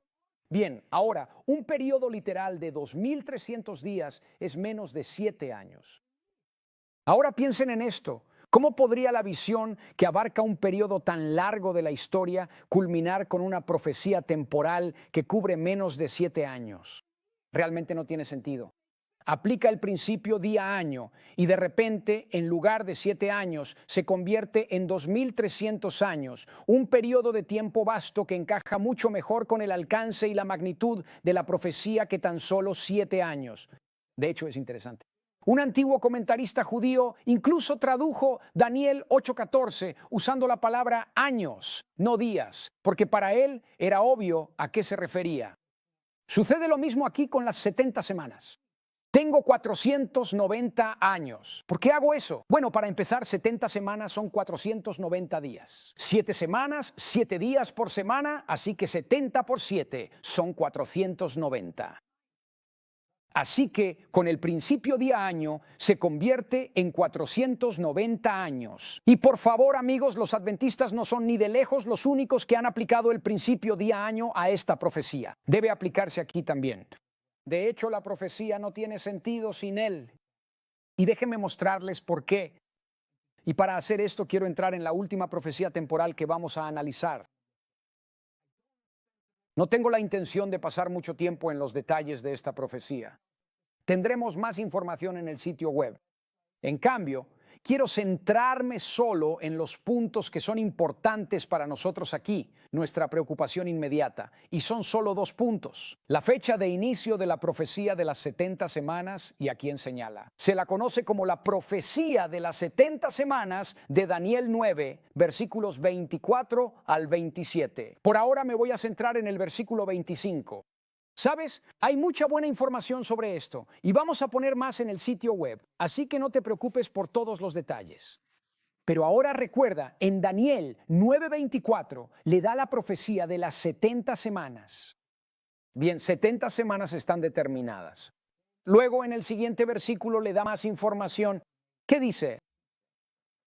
70 semanas están determinadas sobre tu pueblo. Sabe pues y entiende que desde la salida de la orden para restaurar y reconstruir Jerusalén hasta el Mesías príncipe, habrá 7 semanas y 62 semanas. Bien, entonces, ¿qué tenemos? Primero, en el versículo 24, la profecía de las 70 semanas. Pero ¿qué viene después? Da un marco de tiempo que llegará hasta el Mesías príncipe. ¿El Mesías príncipe? ¿Quién es el Mesías príncipe? Por supuesto, Jesús de Nazaret. Nazaret, de nuevo. Amigos, esto no es una interpretación adventista del séptimo día, ya que los cristianos a lo largo de los siglos han visto a Jesús como tal. Ahora bien, sabemos que el Mesías, el príncipe Jesús, vivió en una primera parte de lo que llamamos Decus Christo, que en latín significa el año de nuestro Señor. ¿Qué Señor es ese? Por supuesto, el Señor Jesús. Y este es un hecho que nos ayuda a entender el marco temporal general aquí, que son las primeras décadas de lo que se conoce como el primer siglo de Cristo. Entonces, ¿qué tenemos? Tenemos al Mesías, el príncipe Jesús, que vivió en el primer siglo de Cristo. Bien, está señalando al Mesías, el príncipe. Ahora, lo otro que queremos analizar es la profecía de tiempo en sí, que como podemos ver aquí, comienza con el mandato de restaurar y reconstruir Jerusalén hasta el Mesías, el príncipe, que era Jesús. Y será desde este mandato y la restauración de Jerusalén hasta el Mesías, el príncipe, 7 semanas y 62 semanas, o sea, 69 semanas. Entonces, ¿qué tenemos? ¿Puedes ver un problema aquí? Si tomas las 69 semanas de la profecía de las 70 semanas, literalmente, mientras Jesús estaba vivo, Jerusalén no fue destruida, ni tampoco justo antes de su ministerio terrenal. Sin embargo, si lo tomamos literalmente, tendríamos que creer que aproximadamente 1 año y 4 meses antes del ministerio de Jesús, Jerusalén había estado en ruinas y se había dado una orden para reconstruirla. Eso no tiene ningún sentido. Sin embargo, todo lo que tienes que hacer, como en la otra profecía, la profecía de tiempo en Daniel 7, es aplicar aquí el principio día-año. Si es así, tenemos 2 elementos temporales: la orden de restaurar y reconstruir Jerusalén y Jesús el Mesías. Los tenemos separados exactamente por 483 años, 69 de las 70 semanas. Haz los cálculos tú mismo, lo cual, como veremos rápidamente, encaja mucho mejor con la historia que esa idea absurda, que solo 1 año y 4 meses separan la orden de reconstruir Jerusalén y Jesús el Mesías.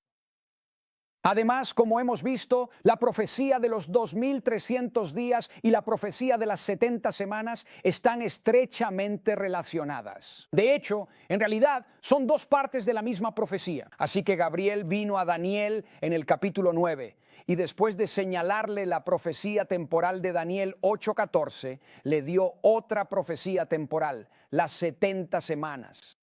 Así es, así es. Si la primera, la de los 2300 días, necesitaba el principio día-año, lo más sensato es aplicarlo también a la otra profecía temporal.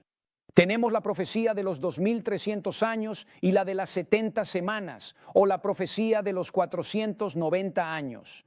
Los 2300 días, las 70 semanas, los tenemos en ambos.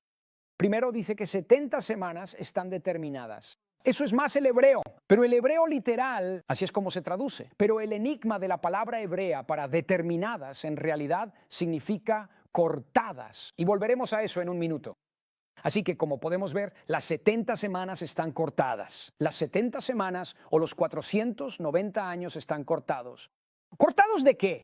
Bueno, obviamente del periodo profético más grande, los 2300 años.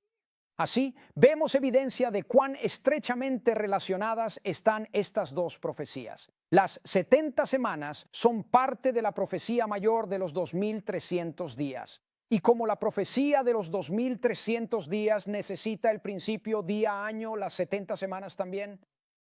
Además, piensa en esto también. ¿Cómo puedes cortar 490 años de lo que son solo 2300 días, que si se toma literalmente son 6 años y 4 meses? No puedes. No tiene sentido si se toma literalmente. Por lo tanto, si ves la necesidad del principio día-año en Daniel 9, 24, 27, esencial para llegar hasta Jesús, tienes evidencia poderosa de por qué también necesitas el principio día-año para la profecía de los 2300 días. De todos modos, dice que 70 semanas o 490 años están cortados de la profecía de los 2300 años. Pero ¿cuándo comienza la profecía? Bueno, nos lo dicen inmediatamente. ¿Qué dice? Daniel 9:25. Sabe, pues, y entiende que desde la salida de la orden para edificar a Jerusalén hasta el Mesías príncipe habrá 6 semanas y 62 semanas. Desde la orden para restaurar y reedificar a Jerusalén hasta el Mesías príncipe habrá 69 semanas. Así pues, de entrada se contabilizan 69 de las 70 semanas. Si aplicamos el principio día-año como debemos, aquí se cubren 483 de los 490 años. Ahora bien, el mandato de restaurar y reconstruir Jerusalén, escrito por Daniel después de que la antigua ciudad fue destruida por los babilonios, puede datarse con precisión en el año 440. 457 a.C. Esa fue, por cierto, la fecha que utilizó Isaac Newton para esta profecía. La ironía es que esta es realmente una de las fechas históricas más sólidas que tenemos. Fue algo gracioso. Una vez leí un artículo de alguien que cuestionaba esta fecha. Presentó todos los argumentos en contra del 457 y siguió y siguió. ¿Y con qué concluye? Concluye que la fecha no es 457, sino 458. Está bien. Eso fue todo lo que pudo aportar. Y si realmente lo analizas, verás que en realidad es solo una diferencia de 6 meses. Eso es todo. Abordaremos esta cuestión en el sitio web con más detalle. Pero casi en la mayoría de los casos, si buscas esta fecha, llegarás, en el peor de los casos, a 458 en lugar de 457. Pero la evidencia es realmente sólida para 458. Por lo tanto, 457. Así que esto es lo que tenemos hasta ahora. Mira lo que tenemos aquí. Así la profecía dice, desde la orden para restaurar y reconstruir Jerusalén, 457 a.C., hasta el Mesías, el príncipe, Jesús, serán 483 años. Como dijimos, el Mesías, el príncipe, es Jesús. Así que no es coincidencia si cuentas desde el 457 a.C. y le sumas 483 años, llegas al año 27 después de Cristo. Hay que considerar la conversión de anticristo a de Cristo, lo que suma un año. Así que en vez de 26, que obtendrías si simplemente restaras 457 de 483, la fecha resulta ser el año 27 después de Cristo. Y nuestros mejores registros muestran que Juan el Bautista bautizó a Jesús en el río Jordán en el año 27 después de Cristo. Ese fue el momento en que Jesús comenzó su ministerio. Entonces, ¿qué tenemos? ¿Qué hemos obtenido hasta ahora aquí? Tenemos 483 de los 490 años, 69 de las 70 semanas, desde el 457 a.C. hasta el 27 después de Cristo. El hecho de que esto apunte a Jesús es prueba del principio día-año, porque si tratáramos con tiempo literal, apenas 69 semanas, la orden de restaurar y reconstruir Jerusalén no nos acercaría a las fechas conocidas de Jesús, el primer siglo después de Cristo. Con el principio día-año, ese problema se resuelve. Creemos que Jesús fue bautizado en el año 27 después de Cristo. 27. ¿Pero qué tenemos aquí entonces? Lo que tenemos aquí, sin embargo, son 69 de las 70 semanas o 483 de los 490 años transcurridos. Si llegamos a los 490 años completos, esto es lo que obtenemos. Obtenemos esto. 490 años desde el 457 antes de Cristo hasta el 34 después de Cristo. La última semana o los últimos 7 años te llevarán hasta el 34 después de Cristo. Hay un par de fechas importantes más en la profecía, pero no quiero entrar en eso aquí. No las necesitamos ahora. Quiero enfocarme solo en la fecha de inicio de la profecía de las 70 semanas, porque eso es todo lo que necesitamos para lo que queremos hacer. El sitio web entrará en más detalles sobre la profecía de las 70 semanas. Pero como puedes ver, si partes del 457 a.C. y sumas 490 años, recuerda la modificación del año 0, llegas al 34 después de Cristo, al final de la profecía de las 70 semanas. Ahora, no pierdas este punto crucial. ¿Cuál es el fundamento de esta profecía? La profecía de las 70 semanas y la de los 2300 días, porque en realidad son la misma profecía. En lugar de decir cuál es el fundamento, debería decir quién es el fundamento. Y ese es Jesús. La profecía de las 70 semanas se basa en las fechas de Jesús. Si quieres debatir la fecha de inicio, de la profecía de las 70 semanas, no puedes desviarte demasiado. Porque si lo hicieras, obtendrías fechas que realmente no estarían vinculadas a las fechas de Jesús. El punto es que la vida de Jesús nos da la seguridad de que el marco temporal básico de la profecía es correcto. Esa es una buena base, ¿no es así? Aunque hay mucho más en esta profecía que podría explorarse para nuestros propósitos inmediatos, hay dos puntos cruciales. Primero, la profecía de los 490 años está separada de la profecía mayor de los 2300 días.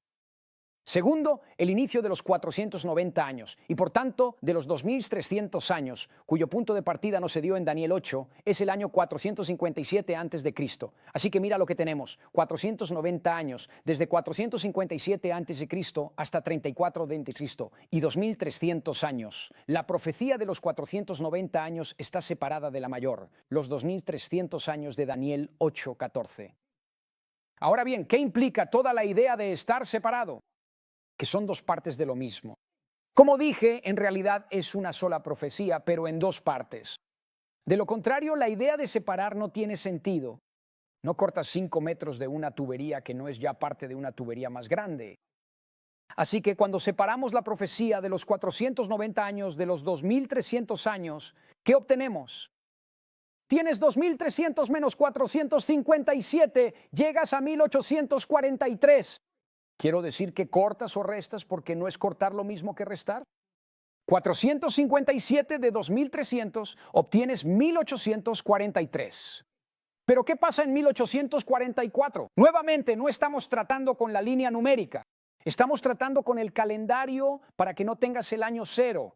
Entonces pones esos números en el calendario considerándolos como años y comenzando con 457 antes de Cristo. Y continuando 2300 años, ¿qué obtienes? ¿Qué obtienes? 457 antes de Cristo, recordando 1 antes de Cristo, 1 después de Cristo, 2300 años, 1844. ¿Qué sabes? 1844. Amigos, muchos estudiantes de la Biblia, justo antes de esa época, hacían lo mismo que hemos hecho aquí y esperaban que algo sucediera a mediados de 1840. No fueron solo los milleristas. Mira esto otra vez. Tenga en cuenta un par de cosas. Primero, el marco temporal, 1844. Cubre todos los imperios de los que hemos hablado. Como vimos para el momento de esta profecía, Babilonia ya estaba prácticamente fuera del panorama. Sin embargo, el marco temporal nos lleva a través de Medo-Persia, nos lleva a través de Grecia, nos lleva a través de Roma, tanto la Roma pagana como la papal, pasando la fase de 1798 hasta llegar a donde estamos, en 1844. Cubre todo eso. Así que repasemos por dónde hemos estado hasta ahora. Tenemos a Babilonia. Vamos a repasarlos todos. Babilonia, Media, Persia, Grecia, Roma pagana y papal, 1798, el juicio en el cielo, que es esta purificación del santuario, 1844, el reino eterno de Dios. ¿Y recuerdan lo que vimos antes? El juicio en Daniel 7 mostró que tenía que venir después de 1798 y antes de la segunda venida. ¿Y qué creen? 1844 encaja perfectamente. Los 2300 años de Daniel 8:14 llegan hasta el año 1844, la profecía de tiempo más larga de la Biblia, una profecía construida sobre el fundamento de Jesús, una que nos lleva desde la antigüedad, cito, hasta la era moderna. Miren esto. En este punto, amigos, este cuadro prácticamente lo dice todo. De nuevo, observen el paralelo, la secuencia de los reinos. Babilonia, Medo-Persia, Grecia, Roma, el reino eterno de Dios. Esto muestra que los juicios vistos en Daniel 7 y la purificación del santuario son el mismo evento y ocurre después de 1798, pero antes del reino eterno de Dios. Solo con esto ya tienes el 95% del camino recorrido. Solo necesitas Daniel 9 para reducirlo a un año específico. Por lo tanto, el comienzo de la purificación del santuario es el año 1844. Es entonces cuando comienza el juicio, tan poderosamente representado en Daniel 7 de esta manera. Mira esto.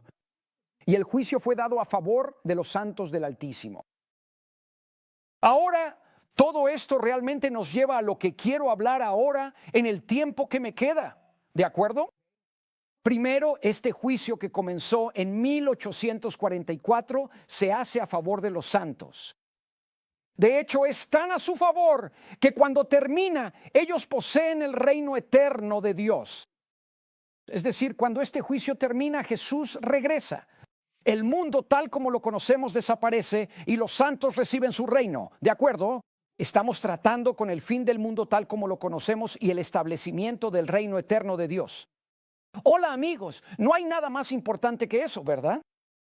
Ahora, como vimos, no pasen por alto este punto porque la gente no lo entiende. Este es un juicio a favor del pueblo de Dios. ¿Por qué? ¿Por qué está a su favor? ¿Es porque son perfectos, sin pecado y sin falta? Mira esto. Daniel 7:22. Juicio a favor de los santos, lo mismo que Daniel 8:14, el santuario purificado. Y la respuesta de por qué el juicio es a favor del santo se encuentra en el versículo paralelo de Daniel 8:14, que enseña lo mismo que Daniel 7:22, solo que introduce el elemento del santuario. Daniel 8:14 guarda el secreto. El juicio es a favor de los santos por lo que revela Daniel 8:14. El santuario es purificado. El santuario en sí es un modelo del plan de salvación. Es un modelo de la gracia de Dios para los pecadores, de la gracia de Dios para los pecadores e incluso para los santos, ¿verdad? Quiero decir, después de todo, ¿qué santo es tan santo que no necesita gracia? Así que desde el principio, la introducción del santuario trae consigo todo el concepto de la gracia, del evangelio, de todo el plan de salvación. Amigos, de eso se trataba el servicio del santuario de principio a fin. Se trataba de lo que Jesús hace para salvarnos. En segundo lugar, la purificación del santuario es el día de la expiación. Y amigos, no se pierdan esto. La expiación trata de una sola cosa y solo una, la obra de Dios para salvarnos. La expiación trata de la sangre de Cristo derramada en nuestro favor. De hecho, en Levítico 16, que habla sobre el día de la expiación, la palabra sangre aparece unas 9 veces. La sangre y los sacrificios son el centro de todo esto. Y toda esa sangre, todos esos sacrificios representan la obra de Jesús. Su sangre y su sacrificio en nuestro favor. El juicio es a favor de los santos porque es lo mismo que el día de la expiación. Y la expiación trata sobre la salvación, sobre la obra que Jesús realiza para salvarnos. Ahora escuchen este texto crucial porque es fundamental. Este texto es fundamental. ¿Cuál es el propósito ritual del día de la expiación? El día de la expiación. ¿Cuál es el propósito? ¿Qué dice? Levítico 16:16. Lean este texto, dejen que se grabe en su mente. Accede a él en algún lugar y apréndelo. Y hará, esto está hablando del día de la expiación, y hará expiación por el lugar santo a causa de la impureza de los hijos de Israel y por causa de sus transgresiones y todos sus pecados. Impureza, transgresión, pecados, ¿qué? ¿Los santos no son sin pecado? ¿No son perfectos? ¿No son impecables? No, y fue precisamente por su impureza, sus transgresiones y sus pecados que el santuario tuvo que ser purificado, y se tuvo que hacer expiación por el pueblo. Quiero decir, hablemos de cómo el evangelio se revela en el día de la expiación, el día del juicio. Y una de las cosas que no podía creer, la palabra traducida como transgresión es peshaim. Si sabes hebreo, eso significa rebelión. Esa es una de las palabras más fuertes para pecados. Y aún así se hace expiación por ella en el día de la expiación. Son cubiertos incluso los peshaim, incluso las transgresiones, la rebelión. Y amigos, este es el modelo de lo que nos está sucediendo ahora en el verdadero día de la expiación. Necesitamos la sangre tanto como ellos la necesitaban. Por eso el juicio es a favor de los santos. No porque sean sin pecado, sino por la sangre derramada en su favor. Mira esto de nuevo. Observa el paralelo aquí. Daniel 7:22, juicio a favor de los santos. Es lo mismo que el santuario siendo purificado. La razón por la que el juicio es a favor de los santos se revela en la verdad sobre la purificación del santuario. El juicio es a su favor por la obra expiatoria del sumo sacerdote en su favor en el día de la expiación, simbólico del tiempo en el que estamos viviendo ahora, que leímos mucho antes. ¿Recuerdas este texto? Porque Dios traerá toda obra a juicio, juntamente con toda cosa secreta, sea buena o sea mala. Ahora déjame preguntarte, ¿qué santo va a poder estar en pie cuando toda cosa secreta sea traída a juicio? ¿Toda cosa secreta? ¿Quién podría estar en pie? ¿Quién podría soportar ese tipo de escrutinio sin un intercesor y un sustituto? Y de eso se trata el mensaje del santuario, comenzando con la cruz. Se trata de lo que Dios ha hecho y está haciendo para que podamos ser salvos, incluso cuando toda cosa secreta es presentada en el juicio. De lo contrario, ¿cómo podría alguien estar en pie en el juicio y ser salvo? Creo que ya lo he dicho antes, estoy en problemas por lo que hice en público, no tanto por lo que he hecho en privado, toda cosa secreta. Ahora, mira este texto. Ahora bien, de las cosas que hemos dicho, este es el resumen. Tenemos tal sumo sacerdote, el cual se sentó a la diestra del trono de la majestad en los cielos. Este es el ministerio sumo sacerdotal de Jesús en el modelo del santuario terrenal en Levítico 16, cuando el santuario era purificado. Se hacía expiación por todo el pueblo a causa de la sangre derramada en su favor. La sangre simbolizaba la muerte de Jesús. Este es un ritual que se realizaba una vez al año, el día de la expiación, y es el símbolo terrenal y el tipo terrenal del juicio representado en Daniel 8:14, cuando el santuario celestial es purificado. Y la buena noticia sobre este juicio es que a lo largo de Levítico 16 se estaba haciendo expiación por los hijos de Israel. La expiación es siempre la obra de Dios en favor de su pueblo, para hacer por ellos lo que no pueden hacer por sí mismos, es decir, salvarlos de sus pecados. Bien, escuchen este punto aquí, otro punto. Aunque el sumo sacerdote entra en el lugar santísimo, donde se guarda la ley en el arca de la alianza, es importante recordar un punto crucial en Levítico 16. No quiero exagerar, pero es algo que vale la pena considerar. La ley nunca aparece a la vista. No, el énfasis todo el tiempo está en la sangre de los sacrificios. ¿Por qué? ¿Por qué? Porque ¿es porque la ley es nula o mala o no tiene efecto? No, por supuesto que no. Amigos, es porque este es el día de la expiación. Y la expiación no se realiza a través de la ley, sino mediante la sangre de los sacrificios. Aquí está la clave para entender lo que dije al principio de todo este seminario sobre cómo lidiar con la tensión entre la salvación por la fe y el juicio por las obras. Y la respuesta es Daniel 8:14, la purificación del santuario. Miren, el juicio preadvenimiento nos muestra básicamente que cuando nuestro nombre aparece en el juicio, la sangre de Jesús nos cubre. El juicio preadvenimiento nos da la seguridad de la salvación porque nos muestra que Jesús es nuestro sustituto en el juicio, especialmente cuando más lo necesitamos. Vean, el juicio no es un momento, amigos, en el que Dios decide aceptarnos o rechazarnos. El juicio es un momento en el que Dios finaliza nuestra elección, ya sea que lo hayamos aceptado o rechazado, una elección que se manifiesta por nuestras obras. ¿Qué dice la Biblia? Santiago 2:18. Sí, un hombre dice que tiene fe y yo tengo obras. Muéstrame tu fe sin tus obras y yo te mostraré mi fe por mis obras. Ahora, amigos, entiendan esto. Las obras no revelan que guardaste la ley lo suficientemente bien como para ser justificado. Vamos, ¿quién va a hacer eso? Ellas solo revelan la realidad de tu fe.